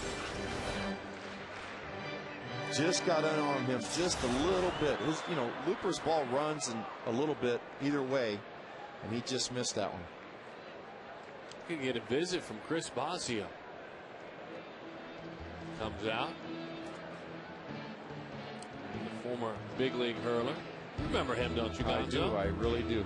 Good man. He's a good man. Competitor.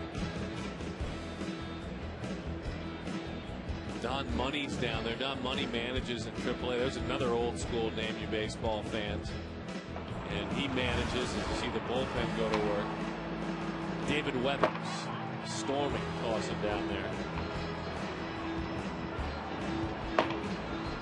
So Bosio is done. He leaves, and Braden Looper smiling.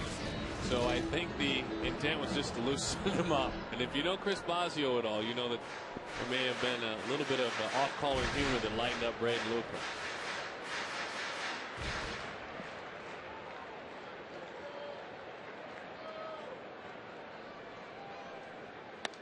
Outside. 1-1 the count to Chris Young. There's Don Money.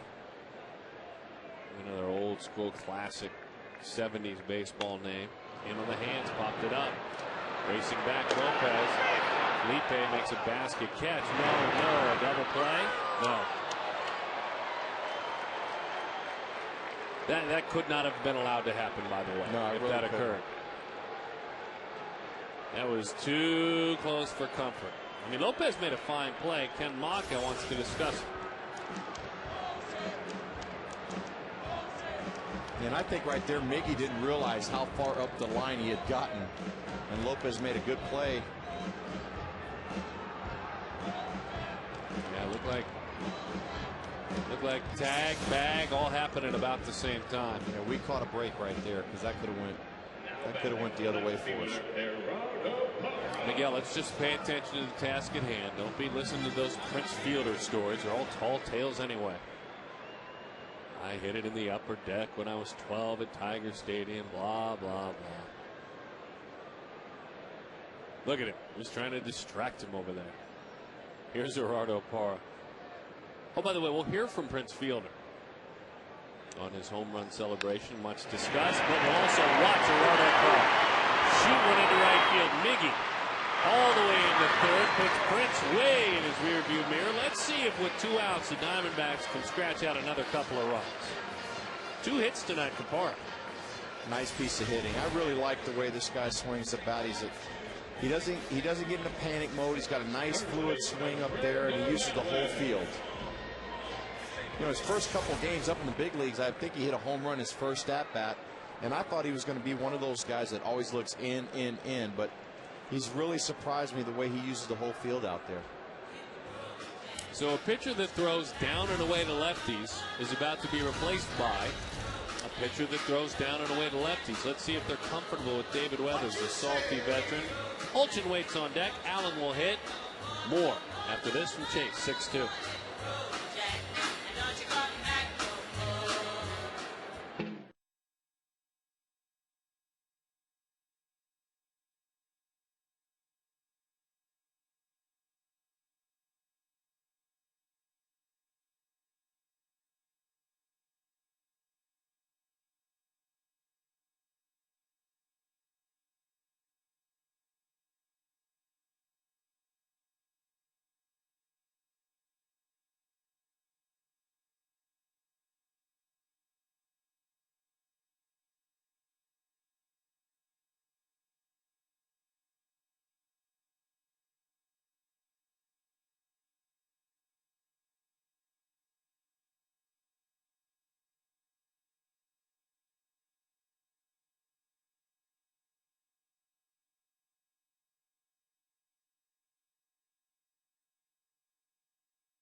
Reds legend, player manager Pete Rose, 41-92, breaking Ty Cobb's major league record for career hits.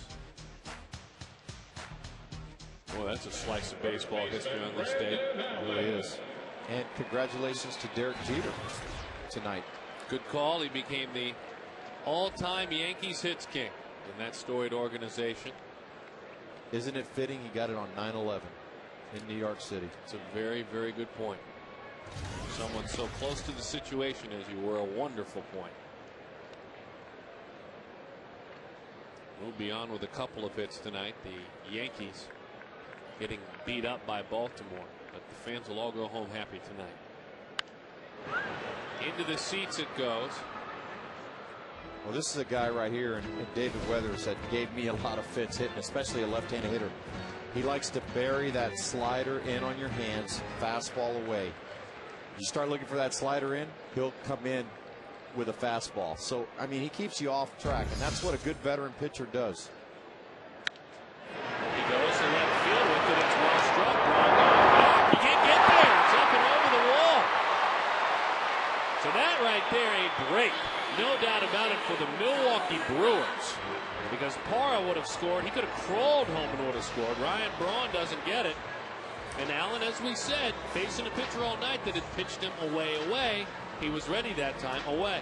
Yeah, he really was. A nice piece of hitting right there. Ball moving out over the outer half of the plate and stayed with it. He does a great job of hitting the ball the other way. And not only that, it was a 2-out hit. Right. And that's big for these young guys right here in the Diamondbacks. Once they start realizing these 2-out hits are huge right here, this puts them right back in the game. If we can get Tracy to get another 2-out hit right here, we're right back in it.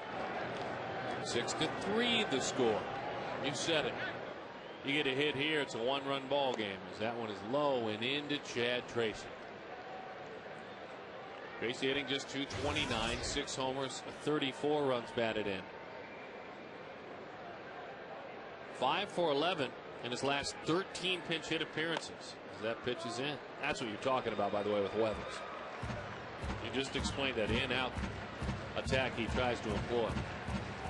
Well, he'll throw that fastball away, but he comes in with the fastball and the slider, especially to the lefties. And that's his specialty, the left-handed hitters.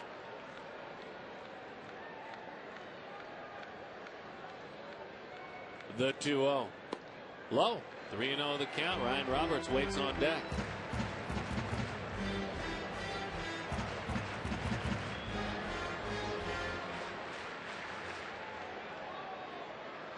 Ryan Braun with a homer in the first. Brewers jumped out to a big lead. Chad takes right down the middle.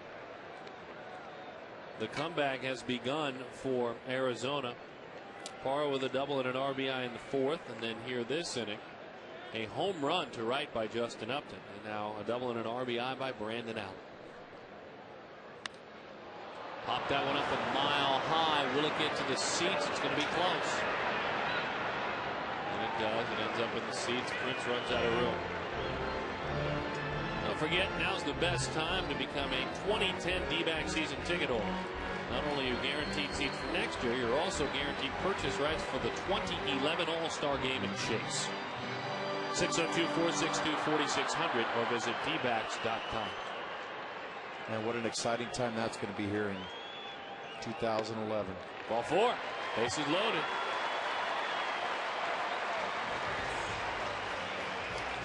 I would imagine now that you're on the payroll, you'll have a lot of duties around that All-Star Game. I'm looking forward to it. It's very exciting. It's exciting for this city. We've had a Super Bowl, we've had NBA games, and now to have an All-Star game, it really symbolizes a great milestone for a good city. Quite an event. As I was sharing with you, I was a Milwaukee employee in 2002 when the game was there. The entire Diamondbacks team came. With the home run derby, and I was able to be the on-field host for that. Just the energy in the city it creates. I agree with you. And that's where a city makes their mark. I mean, all the festivities that goes on, it generates a lot of dollars for the area. The hotels, the restaurants, and everybody. It's just so exciting to be a part of that. And I hope that the fans here in Arizona really embrace that and take it all in, because it's going to be an exciting time. I'll be coming to your house. Come on over. Yeah, I hope absolutely. to be here. I'll be out at the stadium. This is where you want to be. No, just for all the pre-parties. Oh, okay. I'm just going to come and I'll stop by. Well, if you like kids' food, come on over. A slider, that's strike one. Bases loaded, Ryan Roberts. Here is your opportunity. And he's hit a couple balls hard today. Let's hope he can do it one more time and find a hole right here. You mentioned that. Let's see if it comes into play. You were mentioning that earlier. Pops it foul, 0-2 the count. Or we'll take a bleeder. He can just loop one right over somebody's head out there.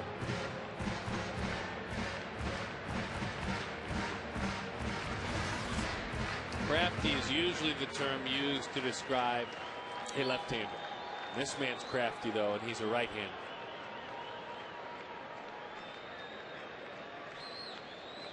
Likes to throw a slider here with 2 strikes. Buried that fastball in instead. Roberts, I think, was thinking along with you, and he tried to outthink him. There's the craftiness. And he's got a lot of appearances. You have Weathers second among active pitchers. He's almost to 1,000, 955. He's been around. He's been in a lot of big games, too.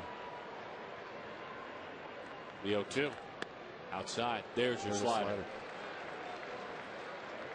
Number 1, by the way, active. He's down there in the pen, or at least getting close to heading down there. Trevor Hoffman, 975 appearances. Well, let's hope we can come back here and not have to see that guy this whole weekend.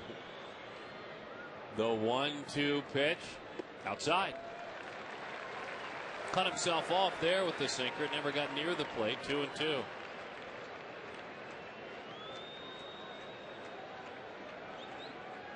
Meant to pitch, and when it's all said and done, meant to pitch out of the bullpen. Base is loaded. Top it. Out towards short. City's Escobar flips the short right. The Diamondbacks get a pair, make it a little bit more interesting. Can't deliver the big blow, though.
They put Rudy Giuliani with his New York Yankees hat on the Jumbotron.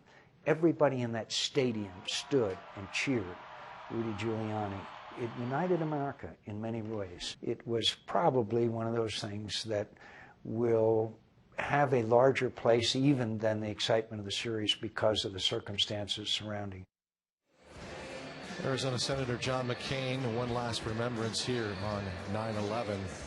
Senator McCain will be featured prominently in the final edition of the 10th inning. Stay tuned for further details. Check your local listings, as we like to say. But there's a shot in the piece, and I think we saw it on the pregame show maybe earlier tonight, guys, that to me sums it all up when you think of baseball. It's the Boston fan holding the sign in Yankee Stadium saying, "I'm from Boston, but I love New York." And that, to me, speaks volumes about what baseball did in the aftermath of that horrific day 8 years ago. Yeah, I know you were listening to Gonzo sharing his memories of being a part of that. And you too. Yeah. Not only with your childhood ties as a New Yorker, but also now that was your team playing against them. I told Luis in our exit interview many years ago that I never shared with him but that if one guy was going to beat the team that I rooted for my entire life, it would have been him. I appreciate that. And the way he wore it. And Braun fouls that one off. On a lighter note, how's he doing tonight? Fabulous. I mean, be honest. No. Well, he had a great setup on the pregame show. Oh, there was no doubt. I was lobbed a lot of softballs. Anyway. Oh, thanks. Hey, I'm sure I'm going to get. See, that's hopefully not how I feel at the end of the game right there. But that's me every morning. That's. I'm sure I'll get a lot of report cards tomorrow when I come to the office. Yeah. The best thing, Darren, is he actually said before the pregame show, or no, I guess we had a meeting up here at 4 o'clock, some sort of a loose staff meeting. Yeah, I know you weren't there. Yeah, very loose. But he said, hey, make sure you tell me after the game, how I did, if I need to improve. And I just told him, don't worry, because we'll just carve your back to pieces and we won't say anything to you. Take me up and send me home at the end of the day. That's right. No, the answer is, what we tell each other. We always need to improve, right? Absolutely. It's a fine debut and a unique perspective. And I always go here, Todd, as Daniel Schlereth works to Ryan Braun. Gonzo heard me go there a moment ago. Good pitch. Steven shoots it on the cross. For me, I love it because I'm still the red announcer. I'm the new kid on the block. Yeah. Even though it's been 3 years, and to hear and to see and to be a part of it, it's always great for me. Oh, sure. And for a lot of our new fans. Mm-hmm. Well, for me, it's exciting to be back in the organization because I'm very passionate about baseball, and to be back in Arizona, a place that meant so much to me, playing here for 8 years. I'm just happy to be back, a part of it, and not just on the field, but around the people that I love being around, which is all you guys at the ballpark, and it makes me feel good. Heck, I'm even spending tomorrow, Saturday, here at the ballpark, bringing my kids out. Who would have thought? Did you hear about his first day at the office when he showed up at like 8 o'clock, brought office supplies and pencils? And I did hear about that. You heard about that? An apple for Derek Hall as well. Set it right on his desk. And his own Luis Gonzalez bobblehead to put on his like everybody else? No, I haven't gone that far. I heard about that. Not yet. Brought the boss an apple and his own Gonzo bobblehead. No, I'm waiting to be part of the tour, though. I think Derek Hall will put me as part of the tour coming by my office. The tour. I got plenty of paper clips and rubber bands, so as people walk by, I'll be handing them one of those. Well done. Part of the tour. I've been at Office Max the last 3 or 4 days, and the guy keeps asking me, have you not finished that office yet? What's going on over there? So it's, you know what, it's really been nice to see the other side, because I've always respected everybody on the other side, but to actually Fritz is erased. Continue. Actually be on the other side and walk around and not know where I'm going. I think people kind of get a laugh at that, me asking, how do I get to the restroom, and where am I going here? How do I get to so-and-so's office? But it's really been nice, and everybody's really treated me well here. So it's really good to be welcome back. Did you iron out that vacation schedule you and I were talking about? No? Still working on that with Derek. It's important.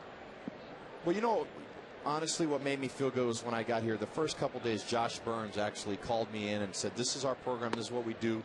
We want you to be a part of this. And, when you're first walking into a situation, you don't know what's going to happen. Sure. And for him to say, hey, this is our system that we use with our minor league guys, and this is how it's going to be, and things like that, it makes you feel comfortable. And, I know a lot of stuff happened in the past with, everybody. Heck, I wanted to finish my career here, and it didn't happen. But, that's in the past. We've moved past that, and now we have a good bunch of young players out here. And we want to try to get our second world championship and get back to the playoffs. And hopefully with the young stars that we have here, we can do that in the near future. You're listening to Luis Gonzalez, if you didn't realize, our color analyst tonight. Todd Walsh, I'm Darren Sutton. 0-2 the count on Casey McGee. Fouled off. I think, as a matter of fact, we found, let's see where it is. That's where your office is, right there. That's it. They have the arrow. That's it. And actually, I might have more fun out there anyway with all the kids running around. See, now the crew's getting on I just you. want to thank the guys in the truck for that shot. I appreciate it. The guys around the stadium. Bouncing ball. Gobbled up there by Ryan Roberts. Now, all the while reminiscing, and deservedly so, a fabulous inning by a young, talented Diamondback of the future, Daniel Schlereth, as he sets him down 1-2-3. Pain, the fears that we have been recollecting here on September 11th. And as they stand, we do so for God Bless America.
Here on Quest Diamondbacks Live, Jody Jackson and former Major League closer Joe Borowski. Joe, how does it feel to be a rookie again?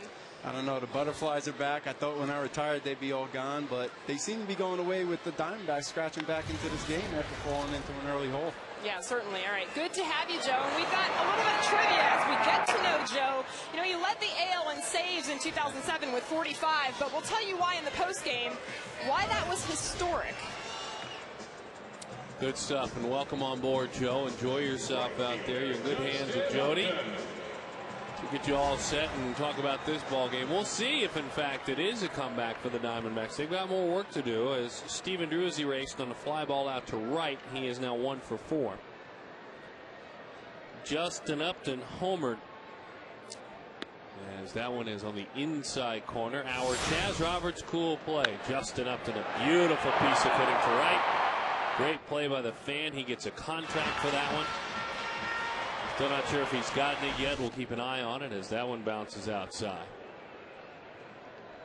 I'm sure they've run him out of contract already, taking good care of him. So what do you tell yourself if you're a right-handed hitter and you have a guy that's just tricky, everything's sinking down? What do you tell yourself if you're up to? He's got to try to stay on that ball and try to think to drive the ball to right center. That was his thought process. Didn't complete it there as he fouled that off. It's a subject that comes up a lot in this booth, Gonzo, but young hitters driving it to right center, that means letting it travel deep into your stance. I still think that's going to be tough for a younger hitter. It is, especially guys like Reynolds and Upton, because they're the power hitters on the team. And when you're a young player, you want to try to pull that ball and see how far you can hit. That's what the fans want to see. So a lot of times, especially you're down 6-3, it's more important to try to stay on the ball and try to get base hits right here and try to get runners on base to try to create a nuisance for the defense. We all know about your legendary years, but when you say, and this is a simple question, you figured a lot of things out in the big leagues. How long did it take you? It took me a while. I mean, I was a journeyman before I got here, and you know, I was surrounded by a bunch of great veteran ball players that knew how to play the game, and you tend to pick your level up around those guys, and you feed off of them. That one shoots right by. Look at Upton. Kendall's backing up. Jason's throw is now in time as he slides right past the bag. So the ball sailed away. Jason Kendall proving the point that every defender has a place to be. That's a fabulous play by a veteran catcher. Yeah, it's a great play of backing up right there, but Justin's got to know you're down 3 runs right there. You just take your base and just stay right there. And right now we need base runners. We're down. We need runners on base to try to create something out there, and just gave him an easy out right there. The initial call watching by Eric Cooper, although it looked like the throw got him before he got to the bag, the initial call by Cooper as he watched Justin slide by, he was going to call him safe if he didn't go past the bag. Mark Reynolds, fly ball, well struck to left field. That one is off the wall. Right up and over. Mark pulling the ball, having it kind of die out there, similar to what we saw in the 4th inning. And that one just below that yellow line. And so for Mark, it's a double.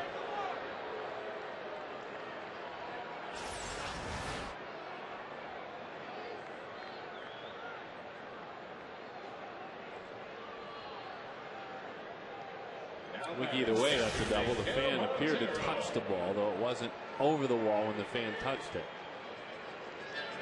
That fan does not get a contract. No, right there, you know, Reynolds got a nice double right there, but that base running blunder right there might have cost us a run, or possibly given us 2nd and 3rd with 1 out. And instead, the inning comes to an end. Reynolds with the double. He is stranded. Diamondbacks now have 11 hits in this game. Milwaukee's 12. Just 2 more chances, though.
Justin Upton, you said it during the break, just trying to score all the runs at one time in this ball game, trying to hustle and hurry, but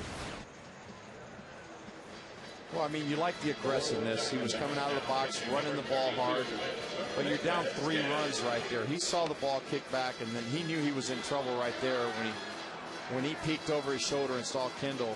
See right there, he peeks real quick, and once he saw Kendall there, he knew he was dead to rights.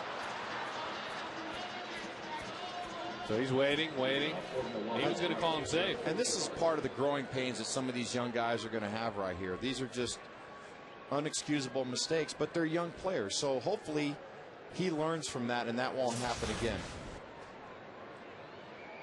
And here's Corey Hart. I think one of the big differences is maybe as Esmerling Vasquez and that talented right arm goes to work. One of the big differences maybe on some teams that you played on in comparison to this team here in Arizona is that in a situation like that, it's going to be his manager or one of his coaches that just reminds him of what you just said. I would imagine you probably played on teams where a teammate told you, a veteran teammate. Yeah, and you know, it's not trying to show him up or anything like that. Just kind of explain, hey, you know, we're down 3 runs. We need base runners right here. That one's belted, center field off the wall. Young will play it. Corey Hart with a double. So Hart with his first hit. It has been, as we mentioned, tough season with that appendectomy and numbers that are down too. Shortstop Alcides Escobar.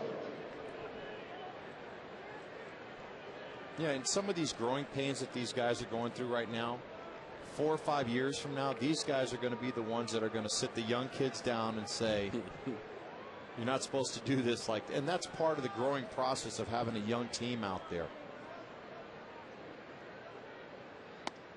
Alcides Escobar takes a fastball. It is on the corner. His work in AAA Nashville was hitting .298 with 4 homers, 34 RBIs, and 42 stolen bases. And it's his glove. It's his glove that has him here. But those are plenty good numbers.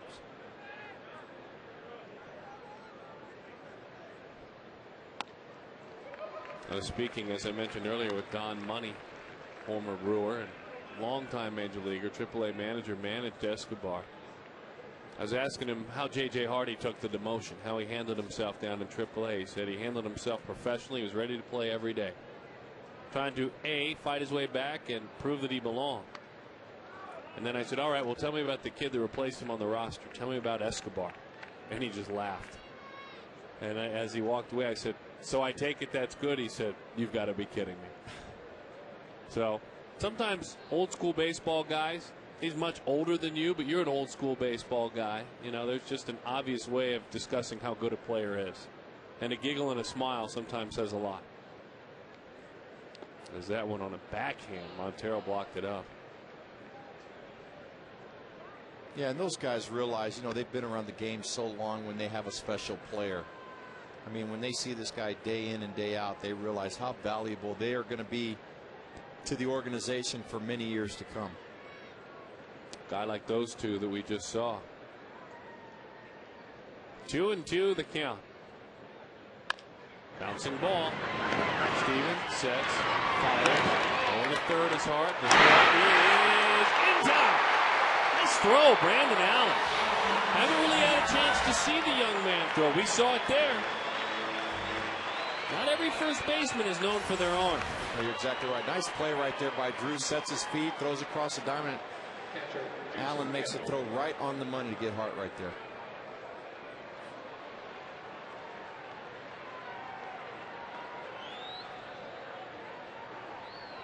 Got him a little excited by that play, folks at home. Got the chance to show off his arm. Slider, and it's a strike. And there have been first basemen that can throw, and there have been those that struggle with it. You know, accuracy. It's not why they're at first, but they just aren't great throwers. 0-2 the count. Now let me just tell you why that play wasn't good with Hart going to third, because of the fact that that was a second out right there. You got Kendall up with the pitcher on deck, and they're going to have a pinch hitter. So if Kendall makes a third out right here, you never rolled the lineup over. So now they got to burn another player right here. And certainly, as you said, I mean, he also still stays in scoring position at second base. Exactly. You know? With two guys that, you know, you got Counsell now that's on the on-deck circle, but you have two guys that are pretty much everyday players out there. Well, there you go. That's what you're talking about. A risk not worth taking. That's a nice arm.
Ballpark on this Friday night. Our Nova Home Loans in-game box score. Solid night for Gerardo Parra on all fronts, and Brandon Allen as well. You can see the hits, they've been there. It's just the run total not where it needs to be as of yet, and the timely hits have not stacked up. Our Nova Home Loans in-game box score. An old familiar face getting ready to go to work. That's Claudio Vargas working out of the bullpen. 1-0 with a 2.79 ERA as a member of the Brewers.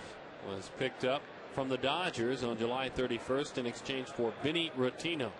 Not quite the deadline deal they were looking for, and that's with no offense to Claudio Vargas, as that one misses away. 1-0 the count. 6 runs on 13 hits and no errors for the Brewers. They've left 5. 3 runs, 11 hits and no errors for the Diamondbacks. They've stranded 8.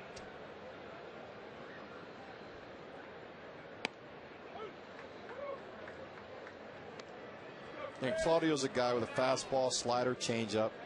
Likes to throw the pitch away to right-handers. He stays with that slider with 2 strikes away to most right-handed hitters. Very deliberate, isn't he? Yeah, he doesn't overpower you, but he tries to go in and out with guys. Pops that one up.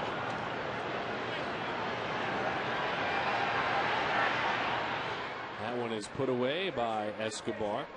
Well, let's take a look around Big League Baseball. This is our freecreditreport.com out-of-down scoreboard. Know your scoreboard. Visit freecreditreport.com. We talked earlier. Congratulations. Orioles beating up the Yankees, but Derek Jeter, the all-time hits leader, and the Padres holding on to the Rockies. The Dodgers beating up on the Giants. You can see that lead by LA, but the way it's going now with the San Francisco struggles, looks like they just may be going to the playoffs, but who will be in which spot? It's a lot of fun coming down into September and watching all these close races. Actually, the West is probably the closest race in all of baseball, I think.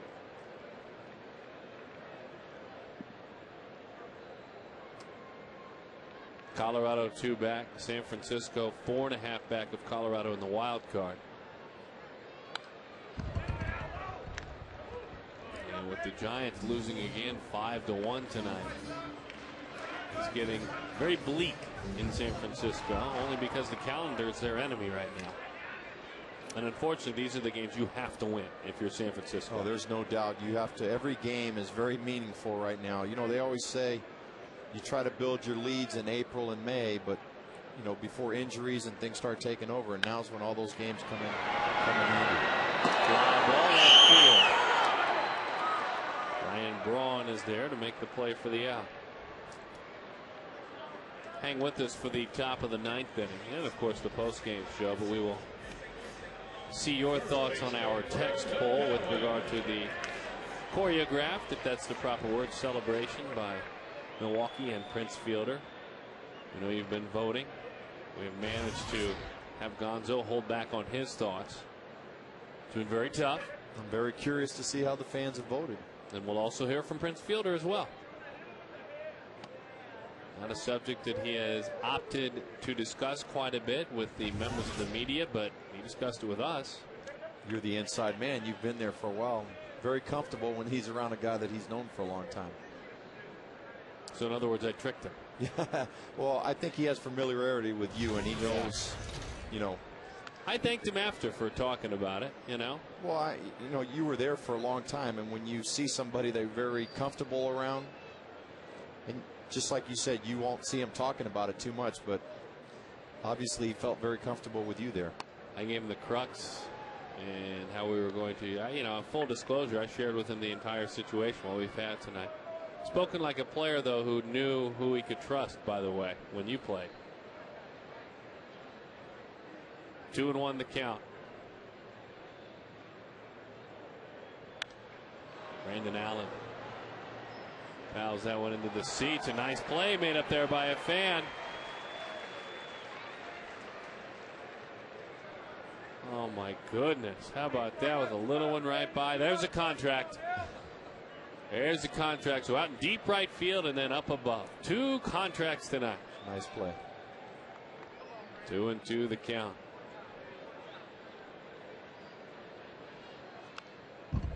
Fouls it off. Good pitch. Ian. Got the little one nearby.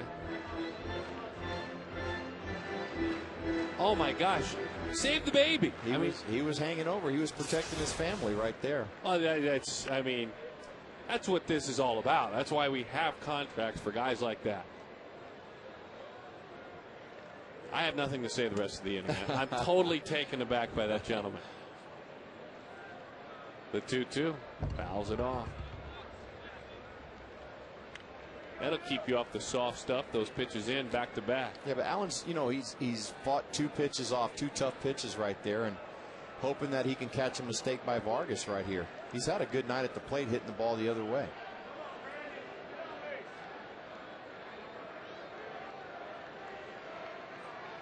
Two and two the count.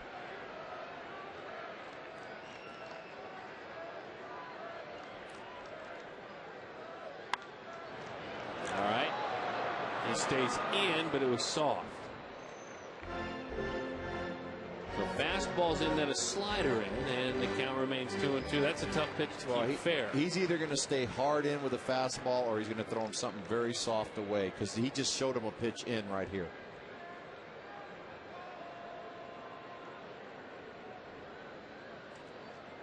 I think Jason sold him on something away. Fastball. That's a nice at bat, isn't it? It is. It really is.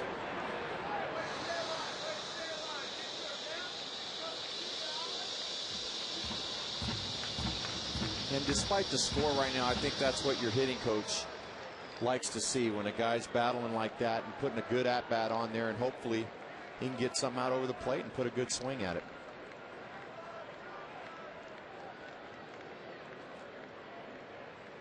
Sold him on a fastball away, shook off a changeup.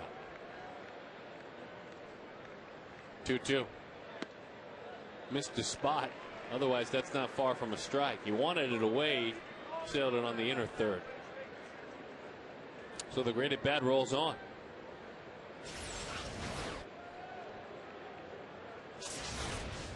That's good discipline right there, because that's a tough pitch to lay off of. I think a fastball away again. The 10th pitch of this at bat. Bouncing ball, he got him on the ground. Felipe Lopez puts it away. Boy, that's the kind of dad you want. The dad who always is looking out for you. Oh, you bet that's a contract.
was on my home field.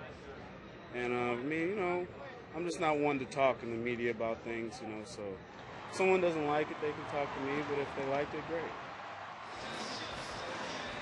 We've been discussing it all evening long. It's amusing. It's inappropriate. There you see the spread of the votes. 36929 on the fence, 5%.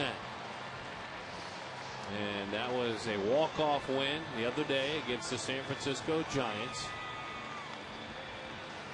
Which takes us to our Geico quote. Now, I told you there is a range of opinions. And this one kind of out of left field a little bit because it's not a guy who is in the same division. Torrey Hunter. I did laugh. I did think it was funny. It was very creative, but it's a little strong for baseball because you could have a 90-mile-an-hour fastball coming at you the next day. That's all-star and friend of show. Let it be known that Torrey Hunter and Prince Fielder have both over the years been prominently heard on this show. I mean, they're both friends of this show, and they both see things very differently, Gonzo. They really do. Now, as Scott Schoenweiss goes to work, you are welcome to weigh in. Well, I'm a little disappointed that the fans went with the first choice. Okay.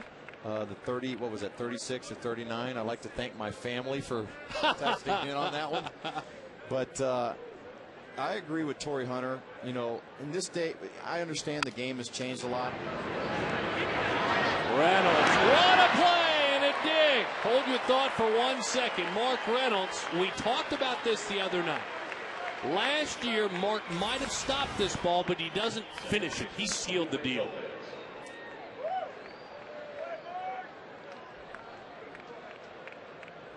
That's a great play right there. You know, you could talk about Reynolds with all his home runs, but he's done a tremendous job this year with Matty earlier in the season working on his defense. And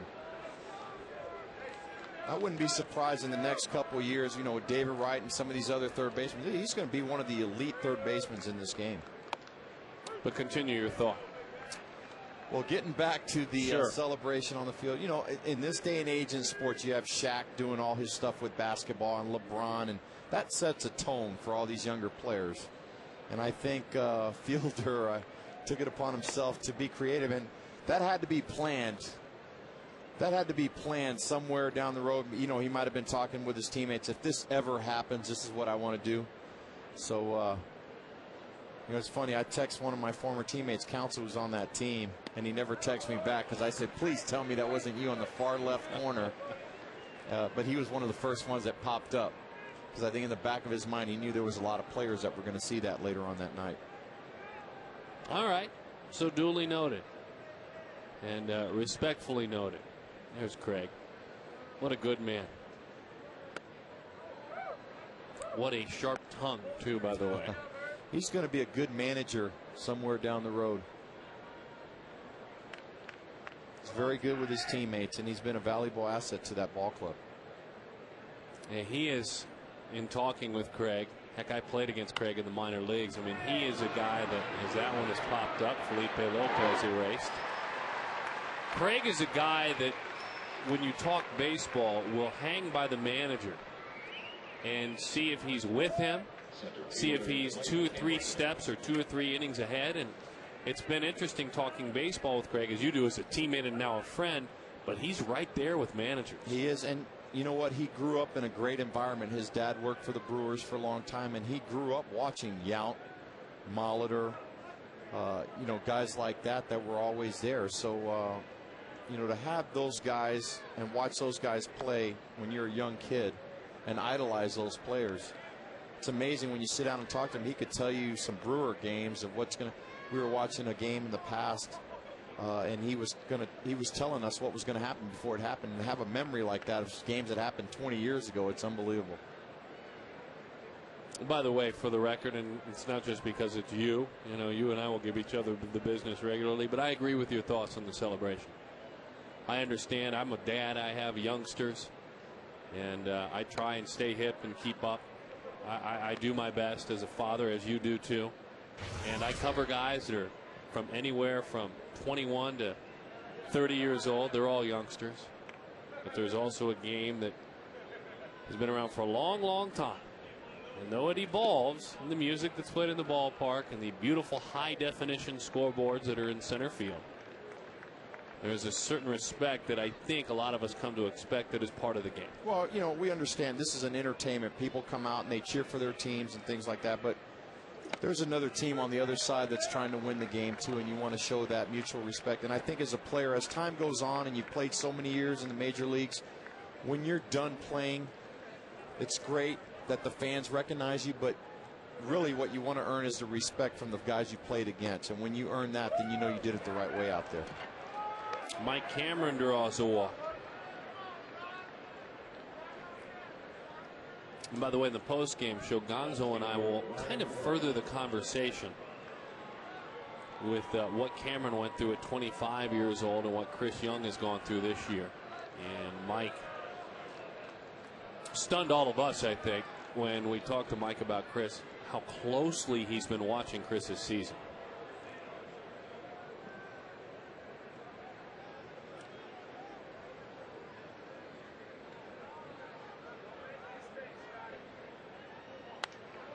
Pop that one up. Brandon Allen stays with it. Congratulations, fine sir. You've got yourself a contract in hand.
He voted for the celebration, by the way, that young man. If you or someone you would know love to be calling the game with us up in the booth, Gracie and I, of course, and you're between the ages of 8 and 14, then come out next Sunday to Chase to shoot your video essay for Fox Sports Arizona. The shoot, of course, will be on Chase Field Plaza outside of Gate A from 11:30 to 1:15. Okay, to be correct, by the way, that's this Sunday, as in day after tomorrow. Not to be confused with next Sunday, which, of course, would be next week. So this Sunday, and you know what? Gracie's going to be out there. He's going to come out. He's going to kind of perform the role of Simon Cowell out there. And heck, maybe new judge Ellen DeGeneres as well. So Gracie will be out there. No judges needed when you put this man's career and stack it up. Trevor Hoffman, and they said he might be done. Look what he's done this year. Yeah, it's amazing how this guy, he's a hard worker. He's out there all the time, and he sets the tone in that bullpen for those guys. It's only going to make him that much better hanging around guys like this one. The lock, stock, and barrel first ballot Hall of Famer out of the University of Arizona, where he was an infielder. Which leads you to believe in this game of baseball, scouting is very important, so is player development. You don't ever think you have a guy totally and completely figured out. This was a no-hitting infielder when he signed. He is now the best relief pitcher in the history of the game. What did you tell yourself as Olchin waves over that deadly changeup when you faced Trevor Hoffman? Well, I tell you, he's a guy, he's got one of the best changeups in the game. He used to have a great fastball, and as you know, his age caught up to him. His velocity on his fastball deteriorated, so it's made his changeup that much slower. He throws it in the 70s. His fastball stays in the 80s, but you start sitting on that changeup, and everybody knows that's his bread and butter pitch, so you're looking for that, and every now and then he'll sneak that fastball in there, 84 miles an hour, and it looks like it's coming in 90+ miles an hour after throwing a changeup 70. 1-2 the count on Olchin. Exploded onto the scenes and has struggled since. Still was fun to watch his instant rise when he first got here, as that pitch is high. 2-2 the count. And there's that fastball right there. He threw it up in the zone. Most guys, if they get the fastball, they're a little late on it because they're sitting on that changeup.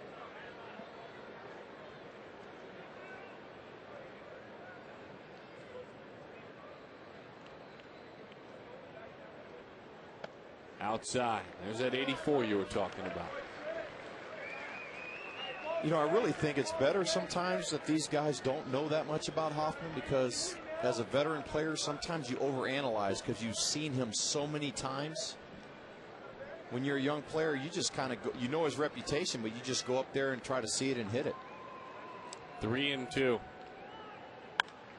High pop. Ryan Braun puts that one away. And there's that fastball, 84 miles an hour. Most hitters are late because they're sitting on that changeup.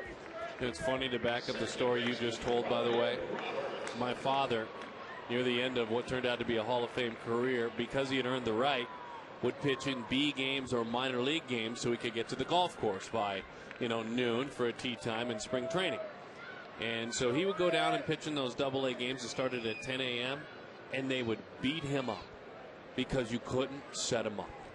You couldn't set him up, and those guys aren't used to seeing guys throw around the plate. They're used to guys throwing balls off the backstop and moving around. And that's why a lot of those big league pitchers that have been around for a long time, when they go down on a rehab assignment, or like you said, go down and pitch in, a B game and things like that, a lot of times they just go down there and try to get their work in because they know they're going to get hammered for runs out there, because these young kids love it, and they think it's an audition for them to get to the big leagues. That one is popped foul, and into the seats it goes. And your dad probably left that day and went right to the golf course. Didn't affect him one bit. He was ready, in early April when they. And the young kids went home and called their parents and told them that they hit a Hall of Famer. 0-2 the count.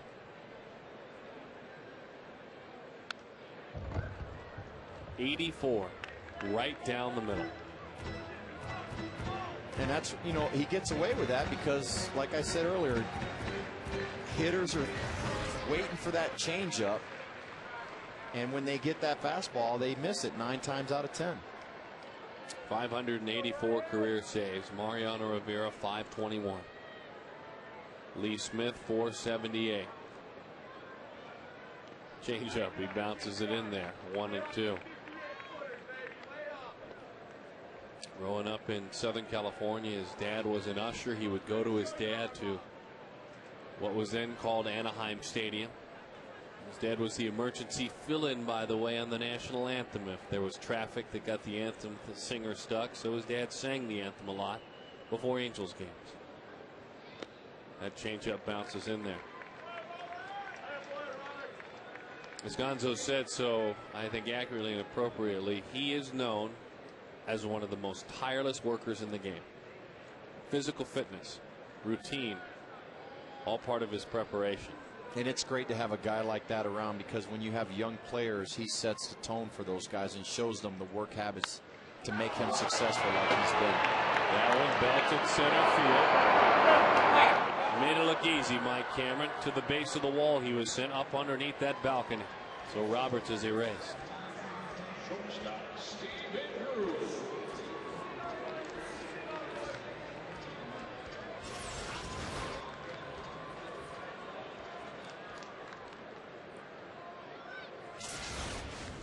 Yeah, the elements almost in place for Milwaukee this year. The offense, the crowds, they're going to draw 3 million at Miller Park. The closer, but not the starting pitcher. And the veteran leadership as well. As that curveball, a curveball is in. There is a corner in that locker room in which Jeff Suppan, Trevor Hoffman, Jason Kendall, and Mike Cameron all sit. Jason, he doesn't go into the players' lounge at all to get his post-game dinner. He has one of the staffers bring it out, as that one is grounded. Fair ball, nice play, and that is the ball game. And on a night like tonight, Mr. Kendall will invite everyone to his locker. There will be a bucket of beverages, and they'll talk baseball. And you'll learn from the likes of Trevor Hoffman and Jason Kendall. Tonight, a good night in Wisconsin, a bad night in Arizona, as Milwaukee wins it by a score of 6-3. Don't forget, hang out with us right around the corner, because Gonzo and I will share our thoughts about this ball game with you. Mike Cameron, Chris Young, how do you compare the two? And a nice night for Gerardo Parra as well. The post-game show gets going. Let's go ahead and roll the open, and let's do so right now.